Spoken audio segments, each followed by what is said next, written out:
We'll call this meeting to order. Please rise for the Pledge of Allegiance. I pledge allegiance to the flag of the United States of America and to the republic for which it stands, one nation, under God, indivisible, with liberty and justice for all. Thank you. I would like to welcome everybody here this evening. We have 3 public hearings this evening as well, so if you are here for the public hearing, please sign in. There should be a sign-up sheet going around in the back, so if it's the public hearing you're here for this evening, please sign in as well. And we will move into our agenda this evening, and we're going to just kind of move our agenda around a little bit because we do have a really special event, a Lifesaver Award this evening. And instead of waiting until we go through the public hearings, we're going to move that up to the beginning of the agenda, if you guys don't mind. So with that, we'll do that right after we have our public open forum. But before we get to that, we will have a roll call. All council members are present. And we also have the agenda that was presented. So if there's a motion to approve the agenda, moving the Lifesaver Award right after the open forum, I'd like a motion to make that change. So moved. Motion by Dave. Is there a second? Second. Motion by Dave and seconded by Warren. Any discussion? I'll call the motion. All those in favor signify by saying aye. Aye. Aye. Opposed? Abstentions? Motion carries. 5 in favor, none against. This time we have our minutes from our October 2nd meeting. Is there any additions or corrections to the minutes? We do have one change to the minutes. Vicki? There's one change on page 3 under B60, the motion. It has against was Councilmember Thomas. Actually, it should be absent Councilmember. And that has been corrected. Okay. So the corrected minutes shows that change. Is there any additional things to the minutes that anybody may have seen? No. Is there a motion then to approve the minutes with that correction? Motion by Mike. Is there a second? I'll second that. Second by Keith. Any discussion? Call the motion. All those in favor signify by saying aye. Aye. Aye. Opposed? Motion carries. 5 in favor, none against. At this time is our public open forum. Is there anybody here who wishes to address the council? Anybody wish to address the council? Yeah.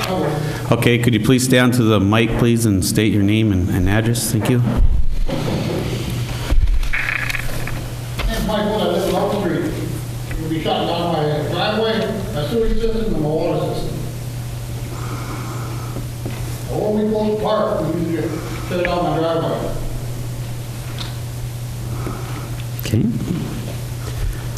We're going to be going through that this evening in our public hearing, and then we'll go over the details of the process and the road, so we'll be able to explain to you what the recommendation is from staff to when we redo Oak Street, if that's what this council chooses to move forward with. But your questions will come up during our public hearing, and then hopefully after that we'll have them answered for you. All right? Anybody else? Yep. Other than the public hearing. I'm Brian Winter, owner of Winter Properties LLC, Kansas Street to parcel. I don't know if this is the appropriate time or if we get to that. We will have the public hearing, and you'll also be able to speak on behalf of the particular hearing this evening as well. So if you want to talk about your street on Oak Street during our public hearing, you can talk about it at the time. Yep. Yep.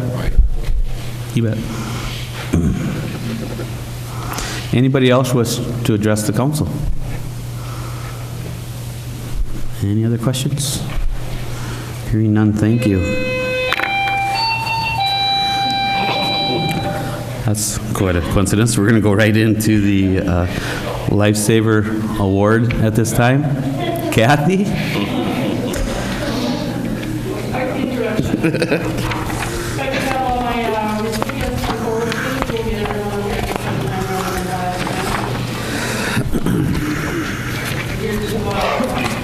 Present Lifesaver Awards to EMTs, police officers. Page 24 and 25.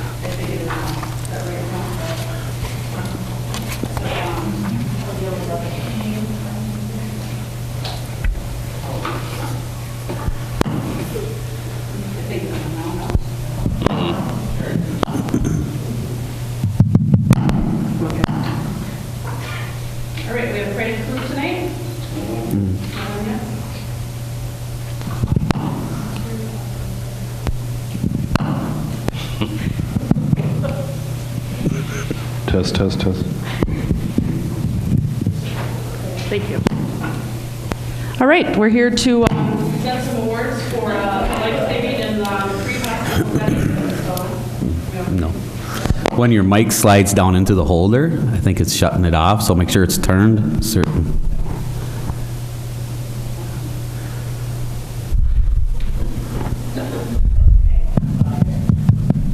don't move. Okay.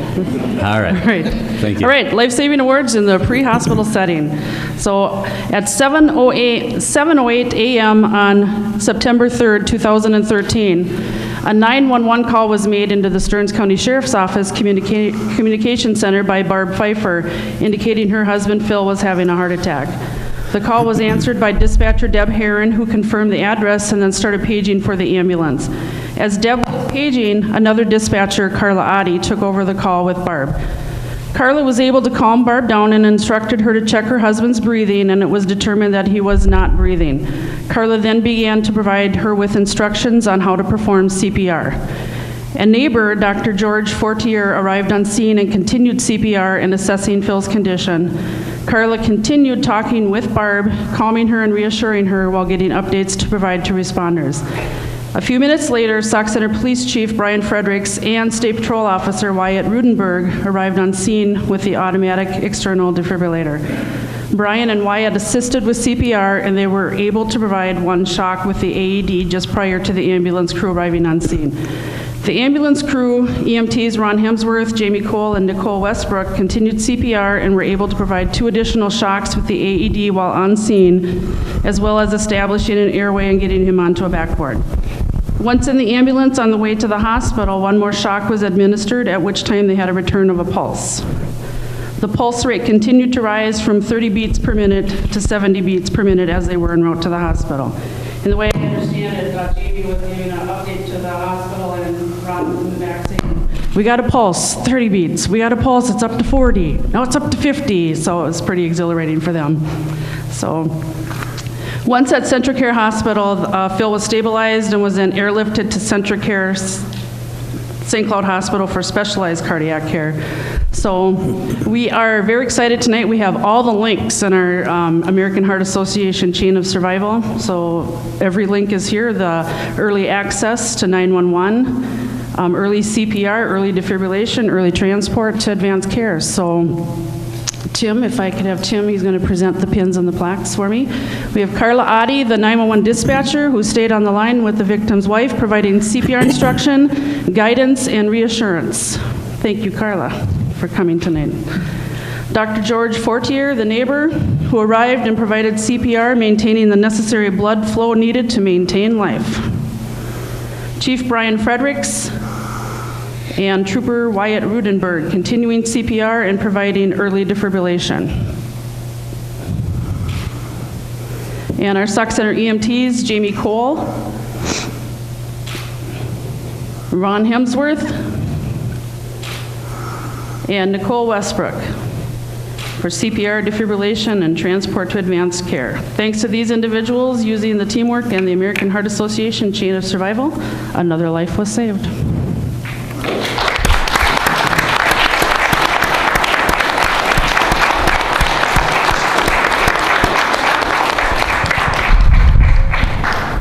I'll open it up. I think Nicole wanted to give a speech, if I remember right. No, okay.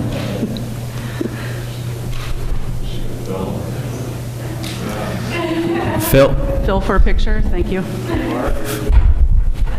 Phil and Barb, you want to join?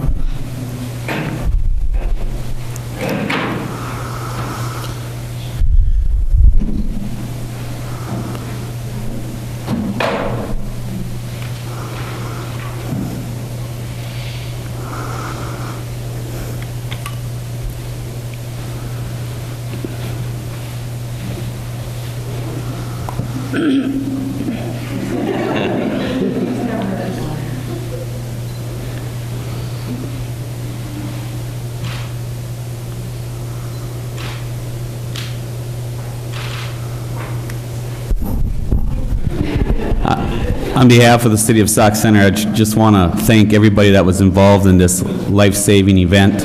I know Phil and Barb personally, and it is so rewarding to see how actually the American Heart Association Lincoln came together in this situation, and thank you all very, very much for all that you do. Thank you, Mayor and Council. Thank you.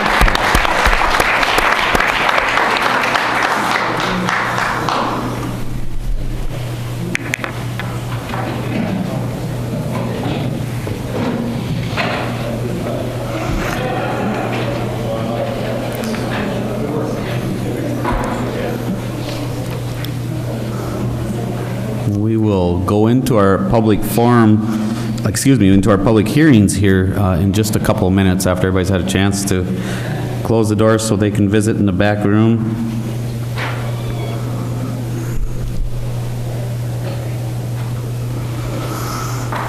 All right. That is very exciting. Moving on this evening, then, we are going to close our regular scheduled meeting, and we're going to open up our public hearings, and we're going to start. Our first public hearing this evening is for the 4th Street Stormwater Project Final Assessment, and I'll go through the process as we'll use for all 3 of our public hearings this evening, and I'll go through this for each one. As I stated, there are 3 public hearings tonight before us: the 4th Street Stormwater Project Final Assessment Hearing, the Oak Street South Hearing on improvements, as well as the Pendergast Street Hearing on improvements. It's our intention that everyone has the opportunity to be heard. If you wish to speak regarding this matter, please sign in on a sign-up sheet, which I believe you all did at the beginning. And we're going to use a procedure that's similar to this. Presentation by staff and Keith, city engineer, and followed by questions of the council. And then we'll take the public input. At that time, please raise your hand when recognized by myself, approach the podium, and state your name and address for the record. State your comments and position. No one will be allowed to speak a second time until everyone had an opportunity to be heard. First, we'll hear questions for clarification. Second, we'll take the public in favor of the proposal. And third, public speaking against the proposal. After everyone who wishes to speak has had that opportunity to be heard, the hearing will then be closed. After closure of these public hearings, the council will deliberate and take action as appropriate. We do have these action items set further on after our reports and presentations. Members of the audience do not participate in the council's discussion unless a majority of the council concedes to hear additional information or questions. It's important that everybody that wants to be heard in regards to these public hearings speaks during the open forum, so I would encourage everyone to do so. For that, the hearing is now in session. Keith? Thank you, Mayor. All right, hold it very carefully here. All right, thank you, Mayor. The City Council on September 18th, 2013, called for a public hearing on the final assessments for the 4th Street Stormwater Project. Notices were sent out to all the property owners regarding the assessment amount. Assessments included water and sewer services, 50% of the street portion that is not attributable to the storm project, the storm sewer portion of the project. The portion of the project that we're talking about being assessed tonight with this is $250,739.44. I do have a short presentation, after which time I will turn it back to the mayor to address any questions you have. Hopefully it'll be okay if I sort of stand in front of you. So I would encourage, I guess, anyone in the audience, if that's as big as we can get it, so if you want to get a little closer, I would encourage you to move forward. So we have 3 actually public hearings tonight. The first one will be for this 4th Street Stormwater Assessment. This is the final assessment hearing for the project. Just a little bit of the final project summary. 6,471 tons of bituminous pavement were put down associated with this project. A little over 23,000 square feet of concrete walk were replaced. A little over 7,700 feet of 12-inch all the way up to 66-inch storm sewer project, which was the main driver for the project as a whole. A little over 4,500 feet of 6 to 8-inch sanitary sewer was installed. 3,800 feet A 4 to 10-inch water main was installed, replaced the 47 water services, 49 sanitary services. The project as a whole came in, and granted, there is the wear course to be done yet. We estimated what those costs would be, but our estimate is that it'll be 0.6%, actually under the contract amount, so very close. And to date, at this point, we have actually no change orders added to that project. Final project cost, a little small up here, but the total project cost was a little over $3.2 million, $3,236,723.78, of which that portion, there's street cost, $246,600, sanitary cost of $259,700, and I'm rounding on those to the hundreds. Water main, $306,600. Services, a total of $125,700, and storm sewer was $2.3 million. Those are total project costs with those. The PUC's portion of this, the PUC pays for the mainline sanitary and the water main, the hydrants, all those things. Their cost is about $566,300 for that. Just a little breakdown of the costs, and the council has this in their packet. These are a breakdown of the total cost allocations. As you can see, there's the kind of the portions on the right-hand side, kind of that brownish and the purplish. That is, the brownish is the city share of the storm sewer cost, and the purplish is the city share of the street cost. Combined somewhere is around, what, $920,000 roughly is a city share of those costs, and those are ones that actually would impact the levy. However, it doesn't go up because we've had recent ones that have come off the levies. There's been comments, I know, about stormwater utility fees and how much that pays of this, and that's that big blue section there. So almost just short of $1.5 million is projected to be paid through that stormwater utility fee. That which is being assessed is actually the two kind of on the top, the smaller slivers. The blue is the owner share of the service cost. That's both the sanitary and the water services, and that reddish color is the owner share of the street assessment. So in total, about $250,700 roughly of total assessments that would be levied to those who are here, as well as other folks who are not here tonight. Final assessment rolls are here shown here. I think this is on. Yeah. Shown here. Everyone's been sent this. It's a little tough to see it up here, but I did want to at least have it out here. Our assessment rates, the most important thing are the street rates. The street rates are $23. I should have brought my glasses up. $23.58. I'm rounding to the near cents per front foot for the street assessments. The water service is $1,586.71, and the sanitary sewer service cost is $990.89 per each hookup. There were a few adjustments that were made and some anomalies within this. As an example, you see there the Tom, I'm not sure how to pronounce it, Tom residence. Theirs wasn't a full service, so there is some credit in there. There was some of it because they'd just done it. A good chunk of that was able to be utilized again, but the rest had to be replaced. So there's a credit that's shown there off on the right side. There's one that was previously paid assessments, so there's some reimbursements for those. That's a smaller amount. There's one that's some curb and gutter. That's actually off on just to the west of Getty Street, and there was some curb and gutter that was installed that was asked for.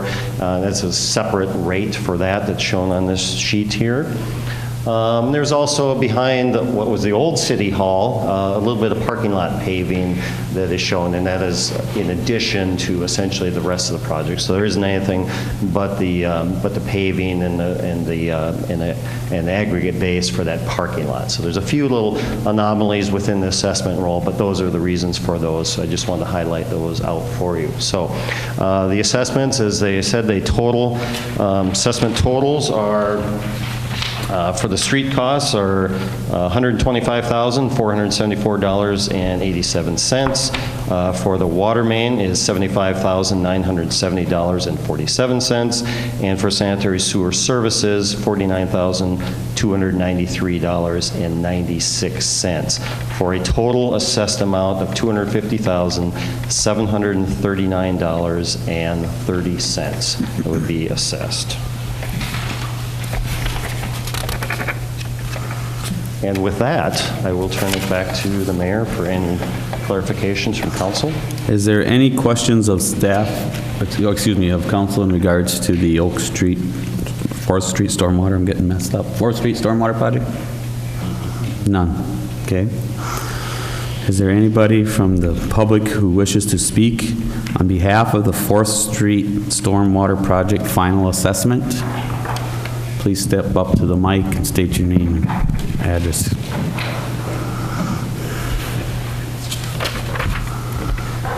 Hi there, it's Brad Winter, Winter Properties LLC. Have the two parcels nearest to the Lake Wabagon Trail, empty lot, and then a rental property. I'm going, first, I have a lot of things to go through. I'll kind of hurry up as much as I can, but first I wanted to start out with the original assessments that I was given in the last, before the final assessment meeting regarding my properties.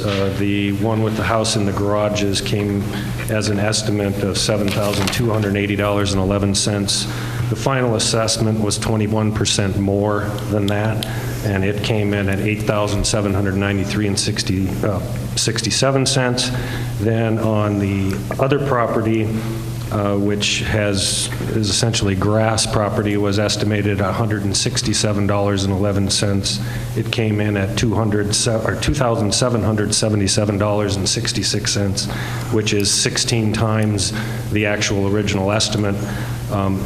I understand there's reasons for that because there was no existing curb and gutter there, but that was the state of the property when I purchased it 13 years ago. We can get into that a little later. One of the issues I have with it is I had approached the city and the state regarding the easement of the storm sewer, the 12-inch tile that went diagonal through my property, which prevented use of that property for those 13 years. And I had approached the city twice, and they said, oh, it'll cost you about $50,000 to get that rerouted. And I said, well, I'll give you some property to do a holding pond in exchange, and nothing ever came about that. Okay, so I'm sitting there paying tax on this property for 13 years that I can't use because the city would do nothing. Now, I get a bill of 16 times of what I was estimated as the cost for this. So you can understand why I'm a little upset.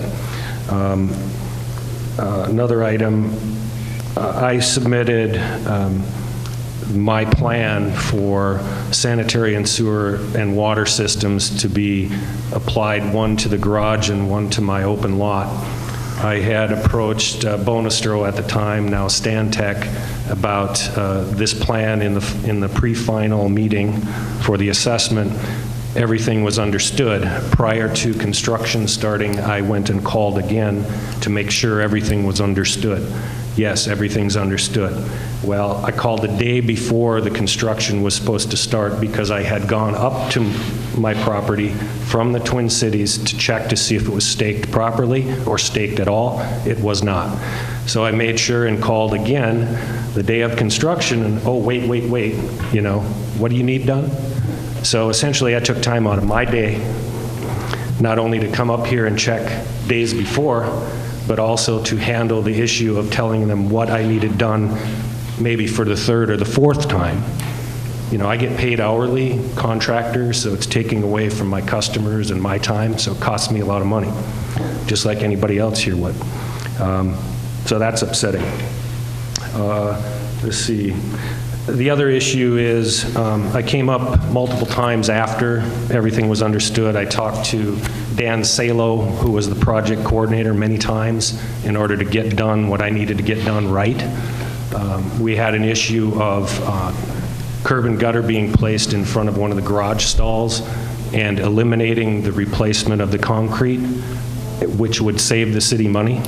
So that was a back and forth as to, oh, I don't know if we can do that or not. Well, you know, so it finally got done, and it looks like I'm still getting billed for the concrete that wasn't used. And I'll go figure the yardage for somebody and, you know, do the calculations, but that little curb that was put in there sure as heck isn't as many yards of concrete that fits in front of my garage, and you can go out there and look at it. So that's upsetting. Okay, then, you know, back and forth multiple times with Mr. Salo. Another time I came up during a rainstorm to make sure that water was being taken away by the sewer system so my garage wouldn't flood. Well, I do have pictures of it, and I had to call him again that same night when it was raining to say, get somebody up here. And again, coming from the cities at night and then having to drive back, and calling him and having him have someone come down and take care of that issue. So I had to do that. And then with respect to what I wanted done for inlet and outlet on the open property, there was an existing inlet driveway. I wanted an inlet and outlet. I had to come down from the cities and do the layout for that. Then I had to go and mark the concrete in front of my garage to show them exactly what I wanted done. So it's like, you know, you could have just hired me to do it and it would have been done a lot cheaper, you know, because I was there anyways, you know. So, okay. I won't beat on that too much, but item number 8. Let's see. Oh, that was item number 8. Oh, yeah, the impassable road. Is there or is there not a statute that states that the road has to be passable while these people work on it? The road was passable, needs to be passable during construction time, but I know there's times from time to time that the road was being, obviously, if you have certain facilities. I'd say 90% of the time the road was nearly impassable. And I have I'll people, ask staff, but yeah. that work in construction, and they said there's no way this would fly in other cities. I mean, it's ridiculous. You couldn't even get onto the road in most parts. My dad, who lives in my rental property, had to drive on the grass because, I mean, you'd get stuck in the road. And here, I'm going to show you a picture. Of course, not everybody. This is what I saw. This is what I had to deal with. And that's only one picture.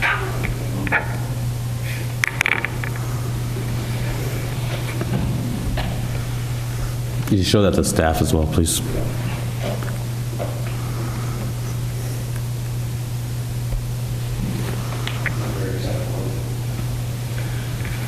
So that's just one of my pictures. I can supply those to you if you want them.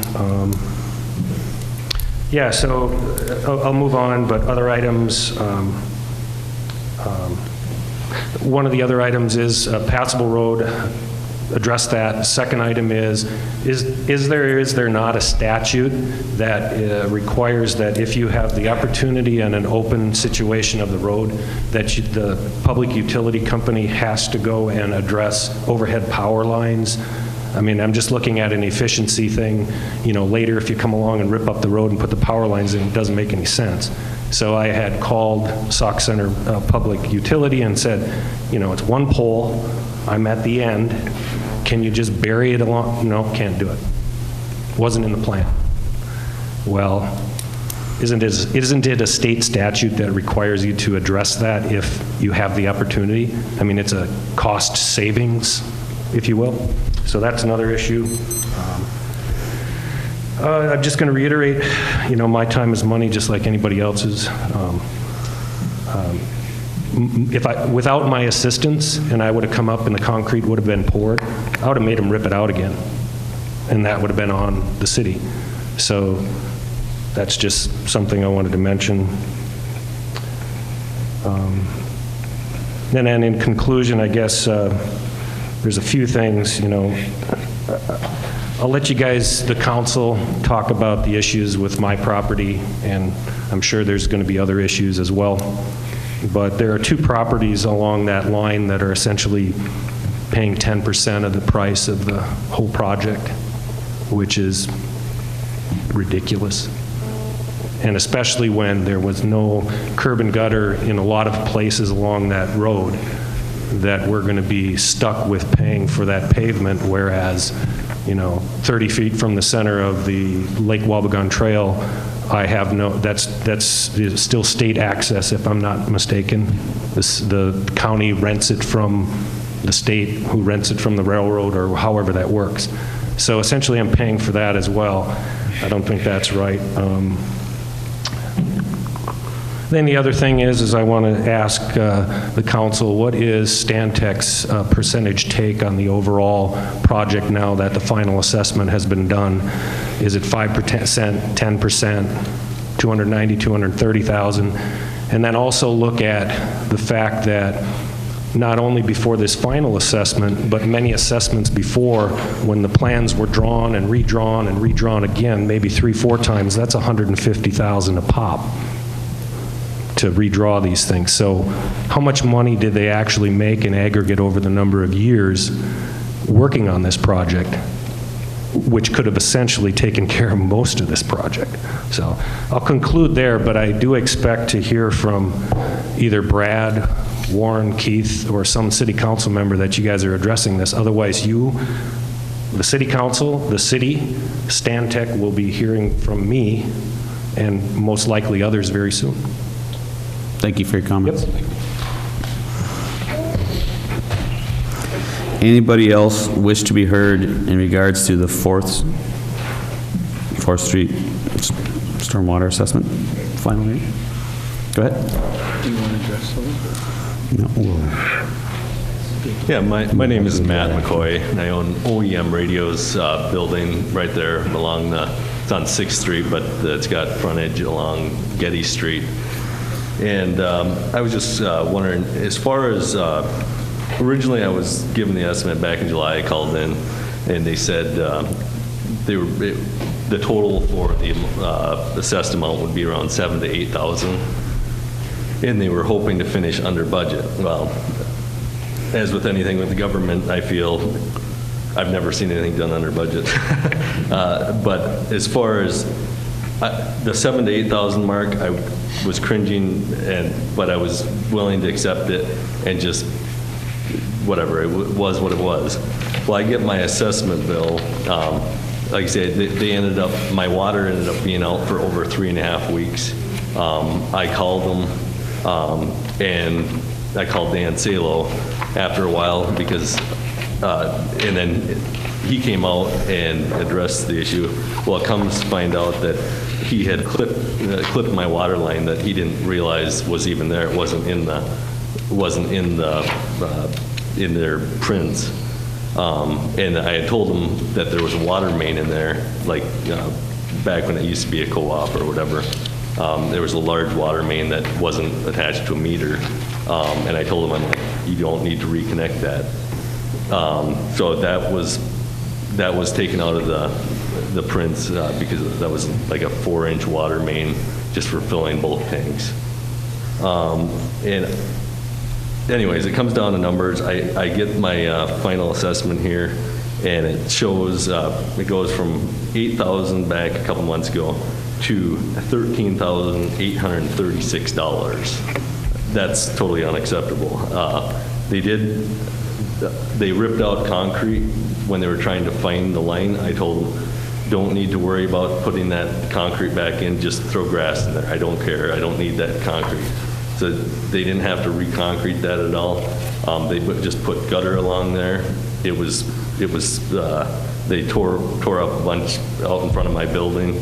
I told them, don't worry about any of the retaining walls or anything. I'm like, just throw grass in there and call it good. So I don't understand why I get a bill for over 50 to 60% over what my original assessment was.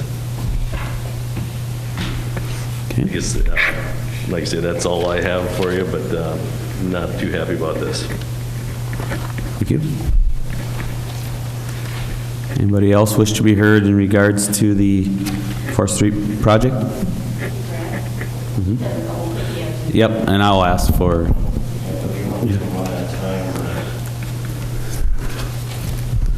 Anybody else wish to be heard? Okay. Keith, do you have some comments in regards to the Brad Winters and as well as Dan McCoy's concerns? Yes, I'll try to address, and remind me if I'm missing a few of these Pat, here. I'm but, sorry. The assessment for the winter properties, assessment cost, of that vacant lot, initially there wasn't, you remember, it's been going on for a number of years. Initially, there wasn't a utility, or excuse me, a service assessment for that lot. That's why there's that increase for that. There is now a water and sewer service for that vacant lot. That's there, as well as two others within the property.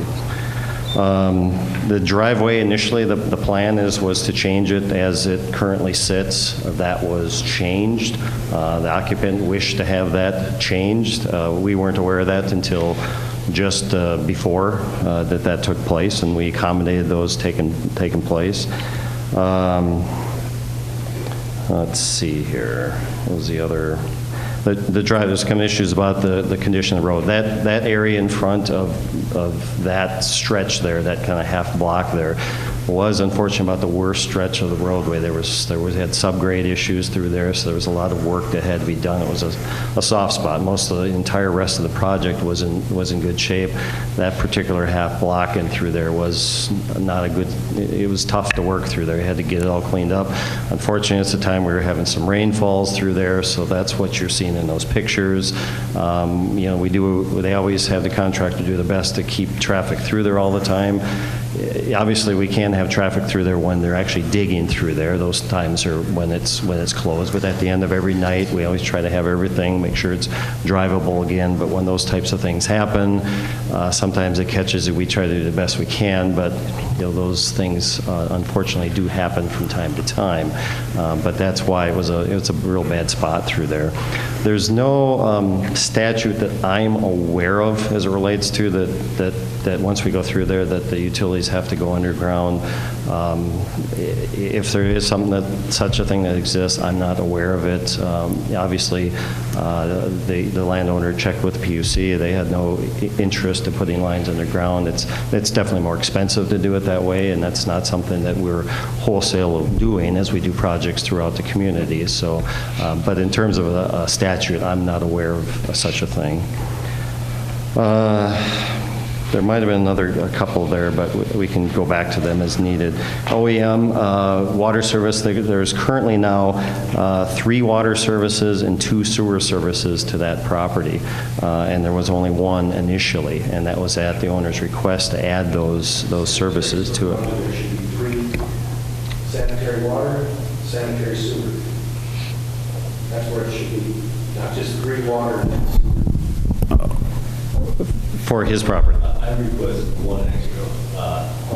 Yeah, Brett. Yeah, right. And that's there was the ones that we needed to hook up, which were there. We added 1 more, but you already had 2 waters that were currently going to that. Yeah, so those are all connected back up again. So there's 3 waters in total and 2 sewers in total to your property. You do have 300 front feet of roadway through there, so it is one of the more larger lots within the entire project, for that matter. The water line being clipped, the 4-inch. I'm not aware of exactly what occurred there. Those things do happen from time to time. I don't know whether we didn't know it was there in the first place. I can't recall through there. But we did find these types of projects. We found a number of things within the project as a whole that nobody knew they were there, but they are there. So we have to deal with them as we find them and go with that. So these things do happen, especially in these older community and reconstructs. It's fairly common. It wasn't the only one on the project that we found that nobody knew was around, but we deal with them as we come upon them. I'm trying to think if there's anything else that you had. Like, I just don't understand why 1 extra water went up for about 15 feet from the line. Yeah. Costing like $6,000. Well, it goes back to that unit cost, which I mentioned here earlier. Yeah. They said basically just it wouldn't affect. I understand that nothing would really be affected at all. Just the whole project cost. He did not mention once. The city never mentioned once when I was contacted how much it would cost that would be extra or anything.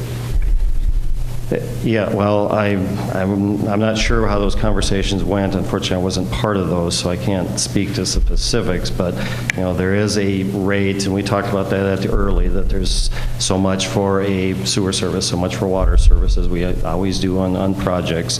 They actually are lower than what the initial assessment preliminary estimates were for the numbers, but those are, so every water is just short of $1,600 for every water service and $990 for a sanitary sewer service. We're, like my original was 8,000, and it goes up, like they said, 7 to 8, hopefully under that, and it goes to almost 14,000. How do those numbers work? I just don't understand it. Well, if you look at, you've got, 2 extra waters, that's 3. Well, there's 3 that we have that were connected to that property. So all I'm saying is, Except for that one, that's the only one I told them to add is 1 water. yeah, but when we come across more that aren't aware of, we need to connect those back. Yeah. Well, I know it's not the 4-inch, but there is, and I don't have my plan unfortunately with me here tonight, but there was these that were connected.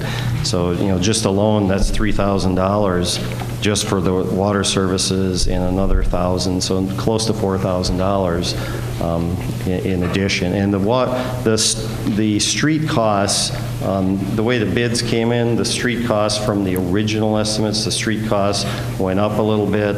The utility costs actually went down a little bit.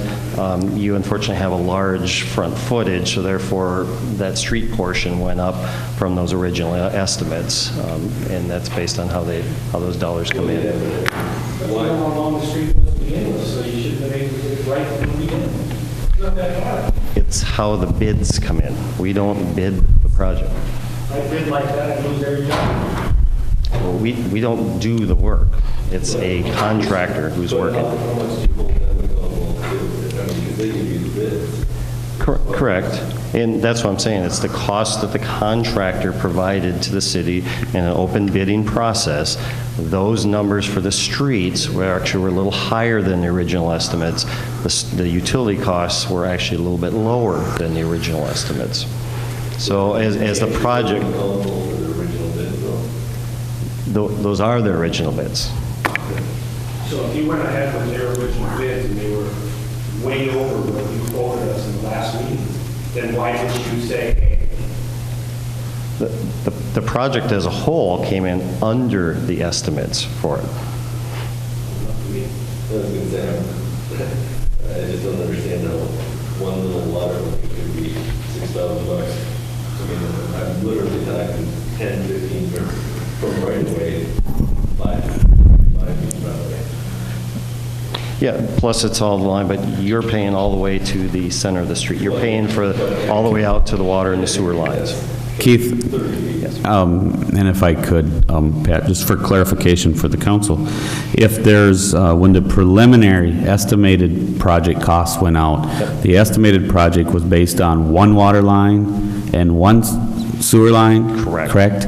So when we go in there on our construction, during construction, and we determine that, or whether it's obviously that there's additional water services, we would have no way of knowing that until construction costs. I mean, I think we would all agree to that. There's no way of knowing that. So They should have contacted me. I mean, one's for abandoned building, it's not. the communication part is another issue, and I'm hearing what you're saying there. We need to probably figure out that portion of it, rather than whether or not there's costs. We know if there was, we thought there was 1, there ended up being 3. We know there's going to be greater costs just because of the fact that there's more services, and that's how the dollars came. Sounds to me like we didn't communicate very well, so we need to figure out that part of what happened. So I think, are we clear about the cost portion? And I'm just referencing, Pat, your lot now. I feel like somebody should have contacted me if Okay. I think that should come back to the contractor if he didn't get approval for certain things that he didn't see. He shouldn't get paid for it either. The contractor shouldn't get paid if it was not approved. I don't know. Doing work out of school. So in regards to your issue is it's not necessarily the fact that there are additional services, there's a lack of communication in how you were, and now you're paying for them, you not being aware of it, nor were you being told of it during the contract. Okay, so for clarity for this group, that's what we want to hear. Is there anything else in regards, Keith, about OEM properties? Before we go into some questions in regards to Brad's. I think we've talked about and addressed the issues that Okay. you had. In regards to a lot of Brad's questions, he brought up a lot of great points, and I think I'm just going to try to give a little bit of an overview, and I'm not... Sorry, can I have a rebuttal? What's that? Can I have a rebuttal? Well, we have not closed the public hearing, so I will let you speak again. I don't want to use your... No, you go ahead. No, go ahead. We'd rather you not as well, so go ahead and speak. And No, this is regarding water and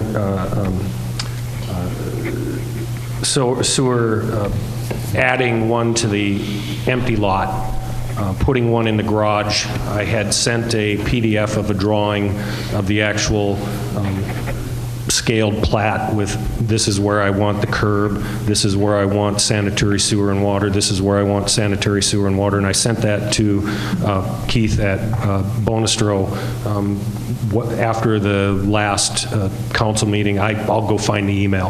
And then regarding, the statement saying that, oh, we only knew of this no, that's not the case. And I have the email for that. And then with regards to Puke, our public utility company, sorry, that's how I read it on the checks. I think I maybe meant to say that. But anyways, I have email traffic back and forth between Keith, myself, and Marty at Sauk Center Utilities regarding, do I have to pay for, right now, the sanitary sewer and water service being added? No. Are you sure I don't have to pay for it now? Yes, I'm sure. Keith, are you sure? Yes. Well, you got to ask Marty. Okay, I asked Marty. Marty said, yes, you don't have to pay for it now. You only pay for it when you get it hooked up. And I said, how much does that cost? $3,000. Well, I have that trail of emails that says exactly that. So, I'll give that to the council. Give me an email, I'll send it to you. So, I would like you to forward that information to staff, to Vicki, if you could. Yeah, I can do that. And then, with respect to, we didn't know what we were going to get into on the road, and the contractor went and bid this and such. I mean, I have 388 feet of frontage.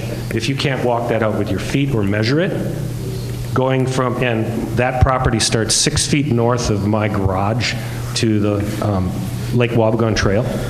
So if that curb and gutter costs $3,000, I mean, that's just ridiculous, especially when it was estimated at $167.11. I admit that's a little low, but, either do your numbers right or, find a different job, So that's all I'm saying. So that's what I got. All right.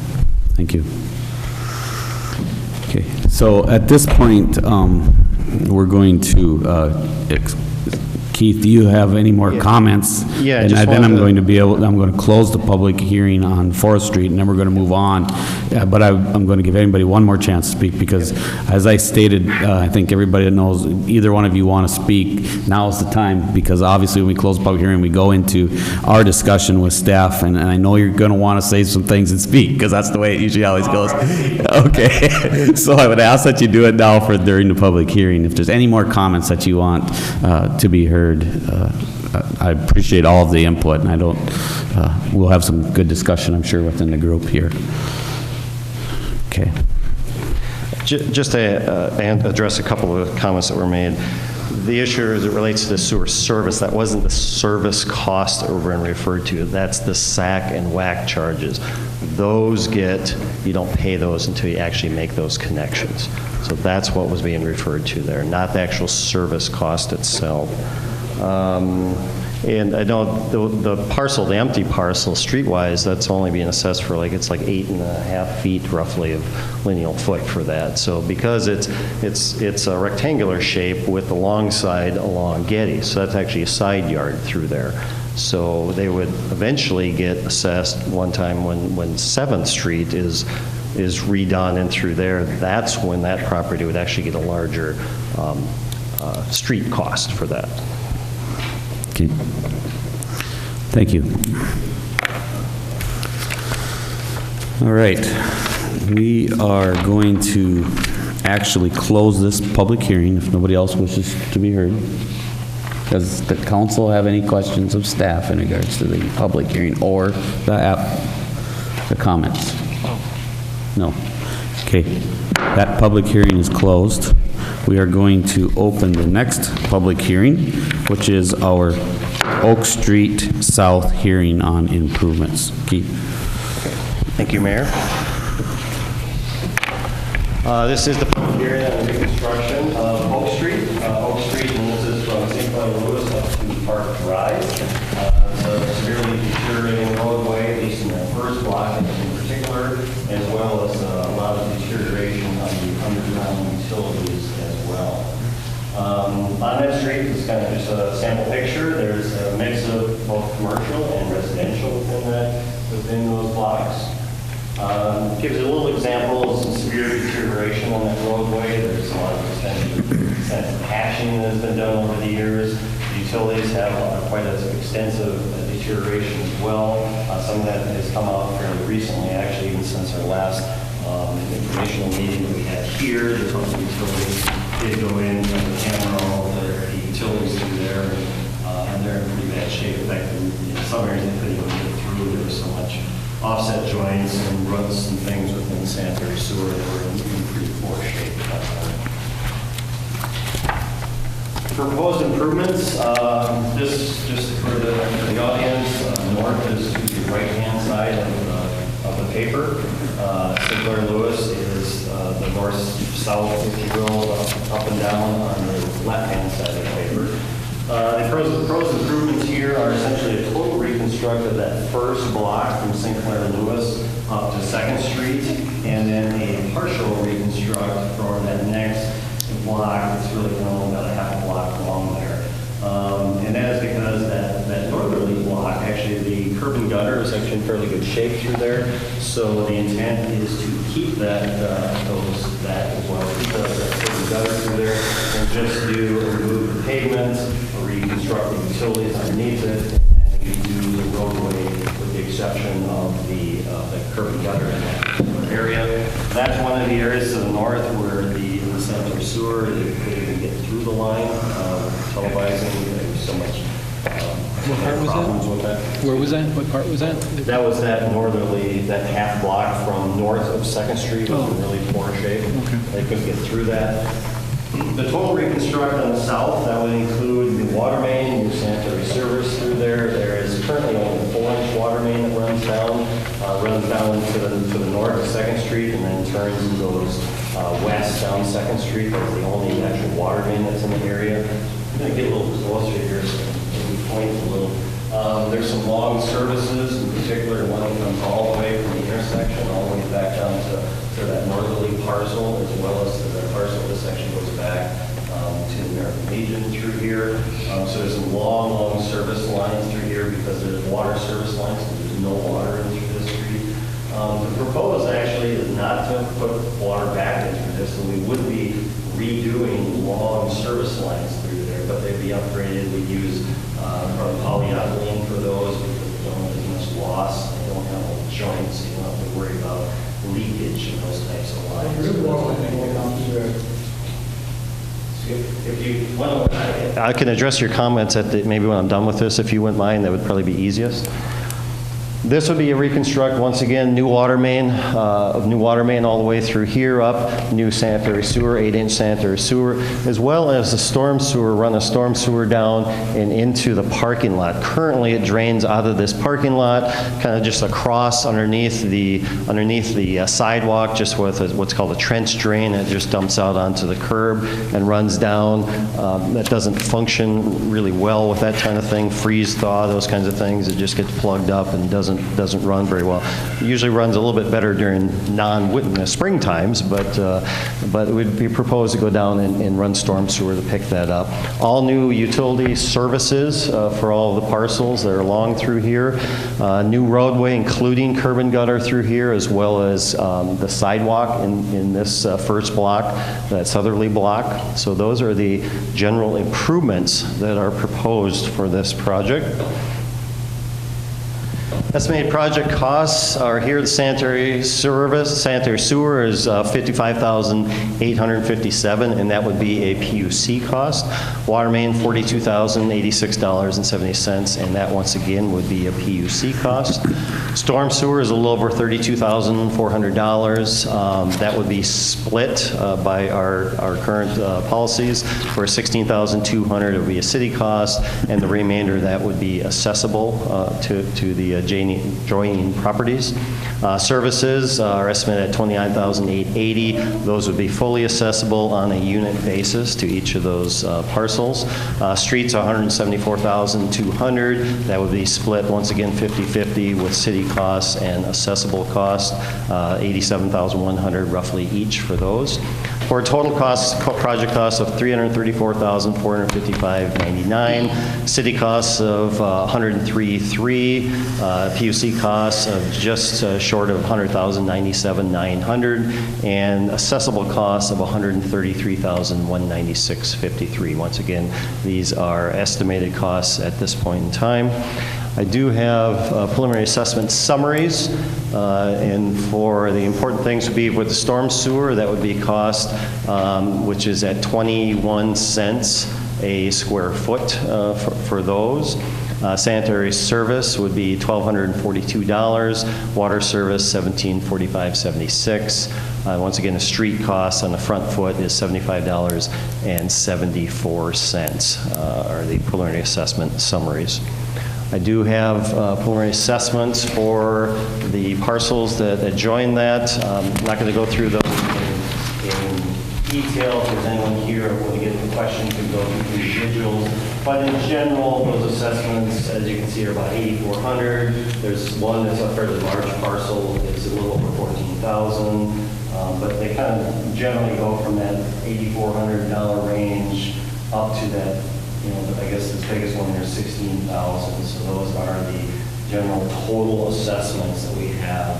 There are 13 parcels total that would be proposed to be assessed with this project. So with that, I will turn it back to the mayor for any questions.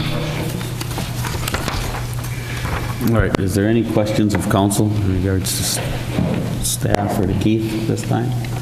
I know we have reviewed this at the 2 meetings ago in regards to the preliminary discussion as well. So no questions, then I will open it up for public comment. Is there anybody who wish to be heard in regards to the Oak Street project? Step to the mic and state your name and address, please. Mike Wood, I live at 119 South Oak. My water comes from that fire hydrant up on 2nd Street. It runs all the way down to Oak Street, down to my place. Which is about a block away. That's correct. It runs down the sidewalk through the parking lot and into my house. And you guys are going to tear all that up? Then charge me for putting it back in again? And my sewage, my sewage runs out to the road. You're going to disconnect my sewage and then charge you back to put it back in there again? When it's already running right now, I'm working fine. And the gutters, the curbs, you're going to leave them there? Or you're going to charge me for the curbs too? When you tear them out and put them back in, you charge me for the curb too? And my driveway? When you tear that up? All that I have to pay for because it's not in the contract bid? That ain't right. I shouldn't have to pay for the concrete, for the curb in my driveway that you guys are going to be tearing up. And every year, when that drainage system's there, the winter comes, they pack it in with snow. When the plows come by and do it, and then when the surfacer comes down for the snowmobiles, they pack that thing in. You can't even see the drain, or even get close to the drainage.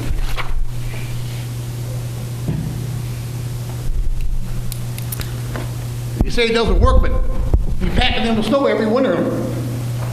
The thing is, it's just packed. So when the water does start draining out, you've got no way to go because your drain's all full of snow. Okay, anybody have any other comments in regards to Oak Street? Yep. I'm Jim Winters, I'm with the American Legion, commander. Our water and sewer comes out on 2nd Street. It doesn't even go out on Oak Street, because we just had to replace it here last year, year before, so I know where it goes. But, so we have, actually, as far as I know, we have no water, sewer, or anything going out Oak Street. Ours all goes out on 2nd Street, because we got a shut off and everything out there. We just had a new shut off put in, a new sewer put in, and new water lines put in. That is correct. And you're not being assessed for water or sewer in regards to the... Can you pull that back? The only unity assessed were the storm sewer and street. Okay, do you have the Legion up there? I mean, so I can see one foot.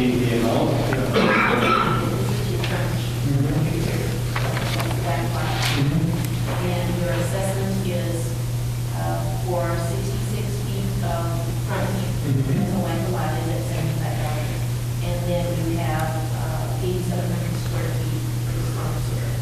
The square footage, the total is 67. Okay, now I got same problem. You're the neighbor to the Legion, right? Yeah. And that drain thing down on the bottom, that does freeze up every year. Right down to, After they plow it, then the surface Yeah. goes down to the slope hill. but we got the same problem on the north end of our driveway where it goes in underneath the sidewalk and stuff out there for the walking path and whatever, the bike trail or whatever. But every year that freezes up and we get water halfway up into our parking lot and it's ice, and that's dangerous. So we got to hire somebody to come in and salt it, and that's expensive. But is this no storm sewer? Is that going to take care of this now, or? I mean, or is it just? I mean, every year they pack it in there, just pack it in. I mean, if it's not going to fix it, then why put it in? I mean, if it's going to fix it, fine, but. I've got your question down, Jim, and when we get through all the public hearing, then we'll ask staff to come back up and address each one of them. Thanks. Is there anybody else who wishes to speak in regards to Oak Street? Anybody else? No.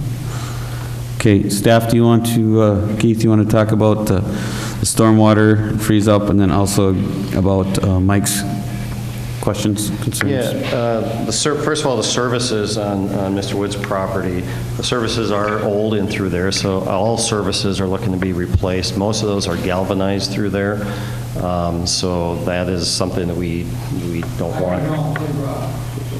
Yeah, and right, and all of those services are being proposed to be replaced in through there. They've been there for quite some years now. As it relates to the drain, he's talking about get packed in. That's not the drain. I was referring to sanitary sewer that is plugged up, not storm sewer through there. And actually, I don't have that portion because I wasn't aware that there was an issue at that corner with storm sewer. So any costs to do some improvements in there are not included in what we have in front of us at the moment. So that's not part of the storm sewer costs that we currently have before us at the moment. So to answer their question, this project does not include doing anything with stormwater at First Street, South, and Oak. Not at this point, not what's before you right today, no. Okay. And then I think we'd already established in the American Legion, there isn't a service for that particular property.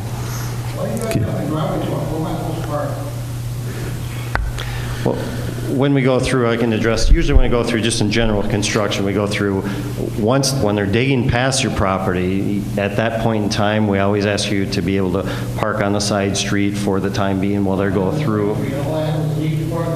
we would work with whether the Legion would allow you to park in their parking lot. We would work with somebody to allow you to park. But you can't walk from one lot to the house. Okay. And those are the issues we find out when we get a little bit further into design. If there's issues like that, handicap issues, we'll make sure that there are special accommodations for you and for your wife, for those kinds of things. But that's, usually we don't get to those kind of details right at the moment, but I'm glad you told us that, so we keep that in mind. Okay, is there any questions for Keith in regards to the comments of the public hearing? Mike, just give me 1 second, okay? If there isn't any questions, then I'm going to open up for public comment one more time, and I'll give you a chance, Mike, to step up to the mic and address any other last comments before we close the public hearing, or Jim or anybody that wants more clarification from staff. So at this time, does anybody have any questions? Jim, you want to step up? When is this project, when are you supposed to, when is this going to be taking place?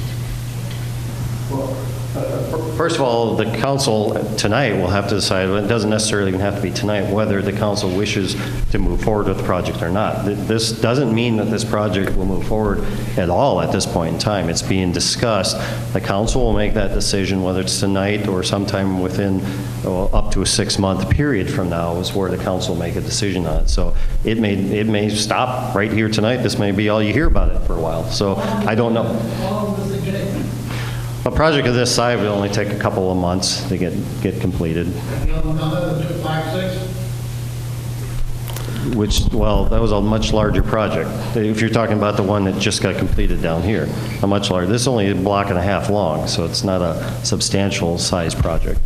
Tonight is our, kind of our first public hearing in regards to getting comments from the general public about whether or not the city should even move forward with the project at all. So, One other question, who's Yep. going to pick up the tab for the parking lot, the city parking lot? the city is paying that cost. Yep.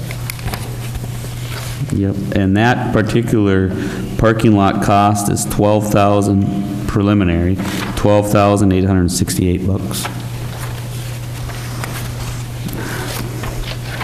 Any other questions in regards to the Oak Street public hearing?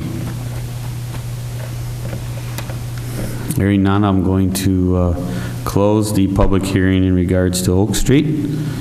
And I'm going to open, so I'll close the public hearing in regards to Oak Street, and I'll open the public hearing in regards to Pendergast Street.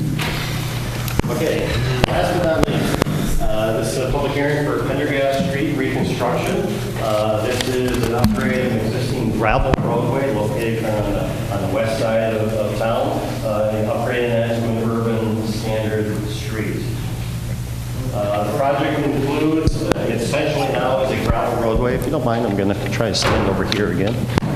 Gravel roadway along its length, north for everyone's is to the left side of the screen here. That would include extending the curb and gutter down this is the west side of the roadway, as well as then also having curb and gutter around the east side, realizing that this portion does not have curb and gutter, but it drains directly into the ditch. We would pick it up as it starts to curve around the corner and away from Beltline Road. There are some utility extensions. All those are just down here, some minor utility extensions for some sewer and water. You can notice some of these lines right here. These are sanitary sewer and water main services. There are parcels that are platted lots that are would be in the east side of the road, as well as existing platted lots on the south side of the road, so it's new services for all those. It's important to note that we have actually moved the roadway a little bit to the west, and that is from center line of the right-of-way, and that is to make use of the existing gravel road that's there. The existing gravel road is not centered within that right-of-way, and it is the most cost-effective to try to utilize what's there, so we don't have to move everything over, keep our excavation costs down, those kinds of things, so that it is a little bit off-centered.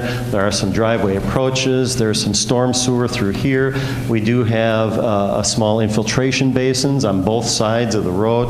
What that means is that some of that first rains come and actually, instead of going to the storm sewer, they actually through curb cuts, go down into small depressions to encourage that infiltration before it gets into the storm sewer.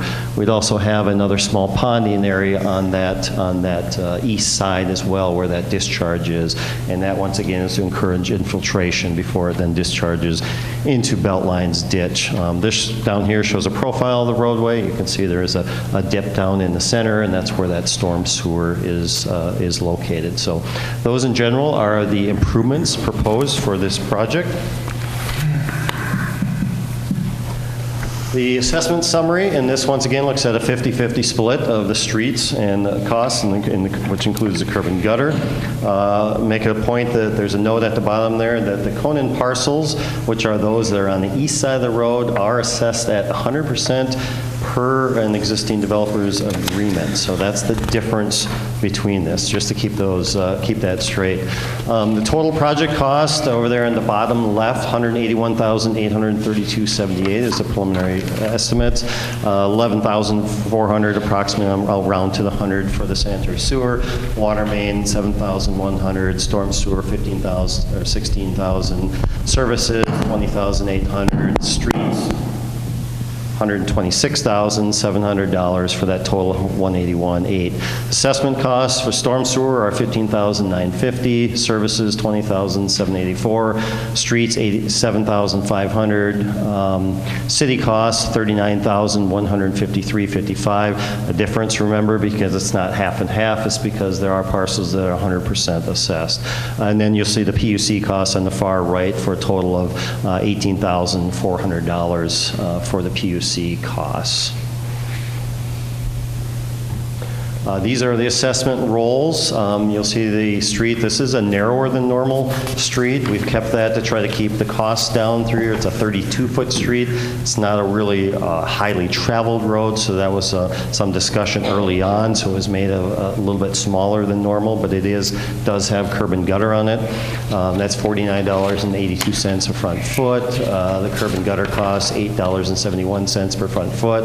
Sanitary services, $1,600 and $3 per each. There are a couple different services through here. One, it's just because it's a longer service. The 1-inch water services are $16.90 and 90 cents each. 1.5-inch water service is $27.06.76 per each. Storm sewer is just a little over 5 cents per square foot.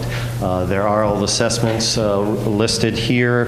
I'll go through them just fairly quick, but look at it's $1,100 the low side here up to 10.2, 13,000, 12,000, 8,000. And the Conan parcels, I think, are the last ones. 15.2, 12.7, 11.5, 12.7, and 13.9. Once again, remember those are fully assessed, so they have a little different costs for those. So those are fully assessed through there. So those are the costs. Once again, this is like the other. This is a public hearing, which means the council has not decided whether this project will or will not move forward at this point. Actually, they have up to 6 months to table it and decide whether they want to move forward or not on this. So that'll be up to the council. So with that, I'll turn it back to the mayor for any questions. Thank you, Keith. Does anybody have any questions for Keith in regards to the Pendergast Street hearing? Not at this time. All right. Is there anybody here from the public who wishes to be heard in regards to the Pendergast project? Go ahead. Al, step up to the mic, please. State your name and address.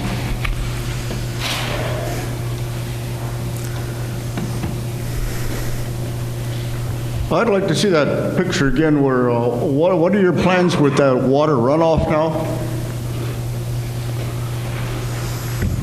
Could you state your name and address, please? Oh, name's Alan Conan, 427 Pendergast Street, Sauk Center. Thank you. I'll just speak loudly so everyone can hear from here. The storm sewer is meant to be run from, as you can see the street grades here, the storm sewer, the water runs downhill from north to south, from the north end, and from south to the north from the south end. Junction in here, essentially in the middle at the low point. What we have here is a storm sewer that collects the water. Well, first of all, we have curb cuts on both sides of the roadways so that the water will go down into a small pond in there, we call it infiltration basins, so that's to encourage that infiltration. So On the east or the west? both sides of the roadway. There'd be a holding pond on both sides. Small holding pond. Maybe don't think of it as a large pond. It's a fairly smaller thing. It's really only, 40 feet by. So where's the one on the west side going to drain to? The one on the west side, they end up getting then picked up by the storm sewer. There is a storm sewer pipe that goes across the road, running to the east. Well, that pipe that shouldn't be there. Not in the existing pipe. I know that I think there's some discussion on the existing pipes. I'm talking a new storm sewer pipe. None of this is existing utilities. So where's it going to drain on the east side? Another holding pond then? The east side goes to pond and then ultimately discharge into the ditch on the Belmont. How's it going to ultimately discharge into the ditch on the? That would be an overflow through there, so it goes to a certain elevation and it just spills over and goes down into the ditch. Therefore, the water that's in there encourages infiltration and go down into the ground while it's in that pond. So we really essentially have 3 infiltration areas, 2 small ones, one on each side of the curb, and then a third one with a small pond at the end of the storm sewer outlet. 'Cause I don't think you've adequately planned enough for that part of it. Number one, you've got a large hill on the east side of Alec Moore Street that drains down into all those residences there on the west side, and especially the one driveway right straight across from me, there is a large amount of water that comes down there in heavy rain. Not only the water, but what about the gravel that's going to get washed down his driveway then? Well, It's going to get washed out into the street. Just address, I'm glad you brought up the driveways. We do have driveway aprons on each of those, and that once again is to encourage to stop some of that gravel from getting on the street. Large rainfall events and gravel roads, that still can occur, and it always tends to do that. Short of paving the entire driveway, there's really no way to prevent that from large rainfall. So who cleans that up then? Well, that becomes, it can become a maintenance issue. If it's all coming from the city, from private residents, the city obviously can go back to that resident and say, you need to make sure you stop this stuff from coming into our right-of-way, into our roadways. And it would be their responsibility to clean those things up. That is within the city's authority to allow to do that. But there's ways to try and once again keep this as green as we can, so the water, as it gets down to the street, can run off to the side, encourages that gravel or whatever it might become once heavy rains to get stopped in the grass before it actually goes out and into the street. So you can try to minimize it as best you can. But there is some steep hills. As it relates to the storm sewer, we have looked at that amount all the way up from the top of the hill, so that has all been calculated, how much water would drain down through those parcels and across ultimately through the system. That has been taken into account. Well, right now, that water that comes down, it drains off onto my side on my first 2 lots there. But now, if you're going to corral all that water down into these holding ponds, then I foresee the holding pond on the east side flowing over onto my first lot there then. I really should probably set up a camera and we'll switch this back and forth. This picture doesn't show real well, but your lots really are to the south of this. So it really is at the very north end of your lots through here. Towards my lot from the corner. This does through here, but then this goes across to the east into that Beltline ditch. It goes across. It's going to go down the county ditch then. But the pipe that goes underneath the county road, you don't even have that on there. That's way to the south there. Yeah, it'll run down the ditch of the Beltline, which is what it does now. Well, the biggest majority it soaks into my my lots now that it doesn't even get that far, that, because it's all down from where your road ends to the north there, that's all downhill. Yep, it's downhill through here, and then it drains off to the Right. east into the ditch. So I foresee it, that pond overflowing, but, Well, the overflow will be made to go to the ditch. It'll be specifically in the depression area so that it'll flow over. so it's not going to flow over onto the lot. It won't be all the way up, it'll be specifically designed Well- that it flows to the east. I'll never get that far I'd like to go ahead and address the council if I can. Please do so. I'd like you to bear with me here, because I'm the only one in this project here that has the most to lose, and I'd just like to voice my opposition to the paving of this street at this time. This project is one of those where some common sense needs to prevail. For one, it is a dead-end road. It doesn't go anywhere. It's a dead end, and it isn't used by any more than 10 to 12 vehicles per day on that road there. So for no more work than's being done on it, this is a very expensive project. The main's already in the road, and for just curb and paving now, so there actually won't be storm water line mains in there. You're using the gutter for drainage. Well, down the edges, but there is storm sewer here, as I pointed out. Where at It's not long enough the to pond. It's not long enough to require mains to go down longitudinally down. So to answer your question, no, Al, there's no storms to the end of that. So it's, that's why I say it's, this is an extremely expensive project for what the amount of work being done on this. But the thing of it is, there are a number of other streets in the city that should rank considerably higher on priorities of on the capital improvement list than this particular street. This is it's a good solid road. It's years back when I first was platting it out, Butch Wessel said that yeah, they do very little maintenance on it. It doesn't turn to mush in a heavy rain and that, and it's the gravel doesn't wash away either. It just the water runs off. It's a good solid road.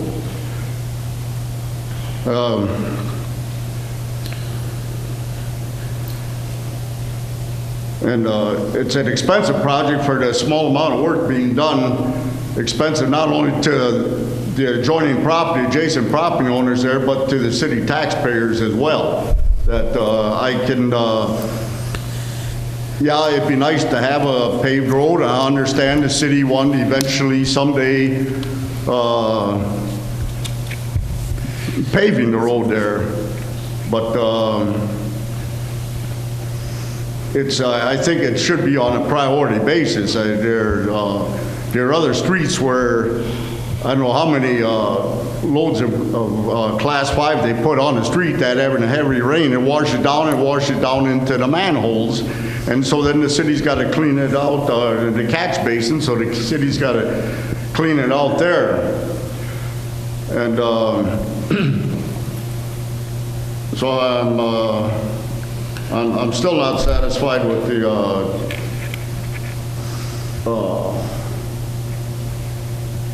I still don't like the idea of having these holding ponds or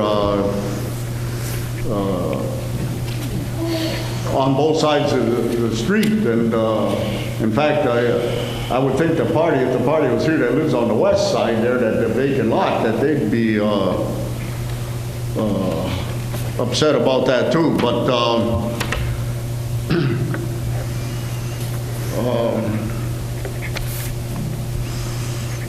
well, we've been over the runoff there, that because like I say, that driveway there, there's just a tremendous amount, and the heavy rain event, there's a tremendous amount of water that comes down that driveway.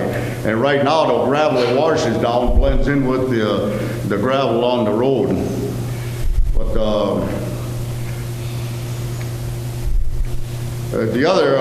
another thing I don't think has been given much look at. What if there's some development further to the south there? My hopes were, I never intended to get into this residential part of it, and I got a copy of that so-called developers agreement, and that's not the final agreement that the agreement that we agreed on, because they changed the date on the developers agreement. They just scratched it out and wrote in, instead of, I think it was June, they wrote in October or November on it, and that was not the agreement. Initially, they wanted me to stub in all those lots and then within 90 days of that, pave the street. And I told them that was not financially feasible for me to do that, so they finally relented, and they gave me a waiver on it, and is the only reason that I went ahead with this plat. But I got stuck with it, with that 2 acres residential. All I was after was the 4 acres zoned industrial commercial, but it was all one parcel. It was zoned separately, but it was all one parcel, and he wouldn't split it up.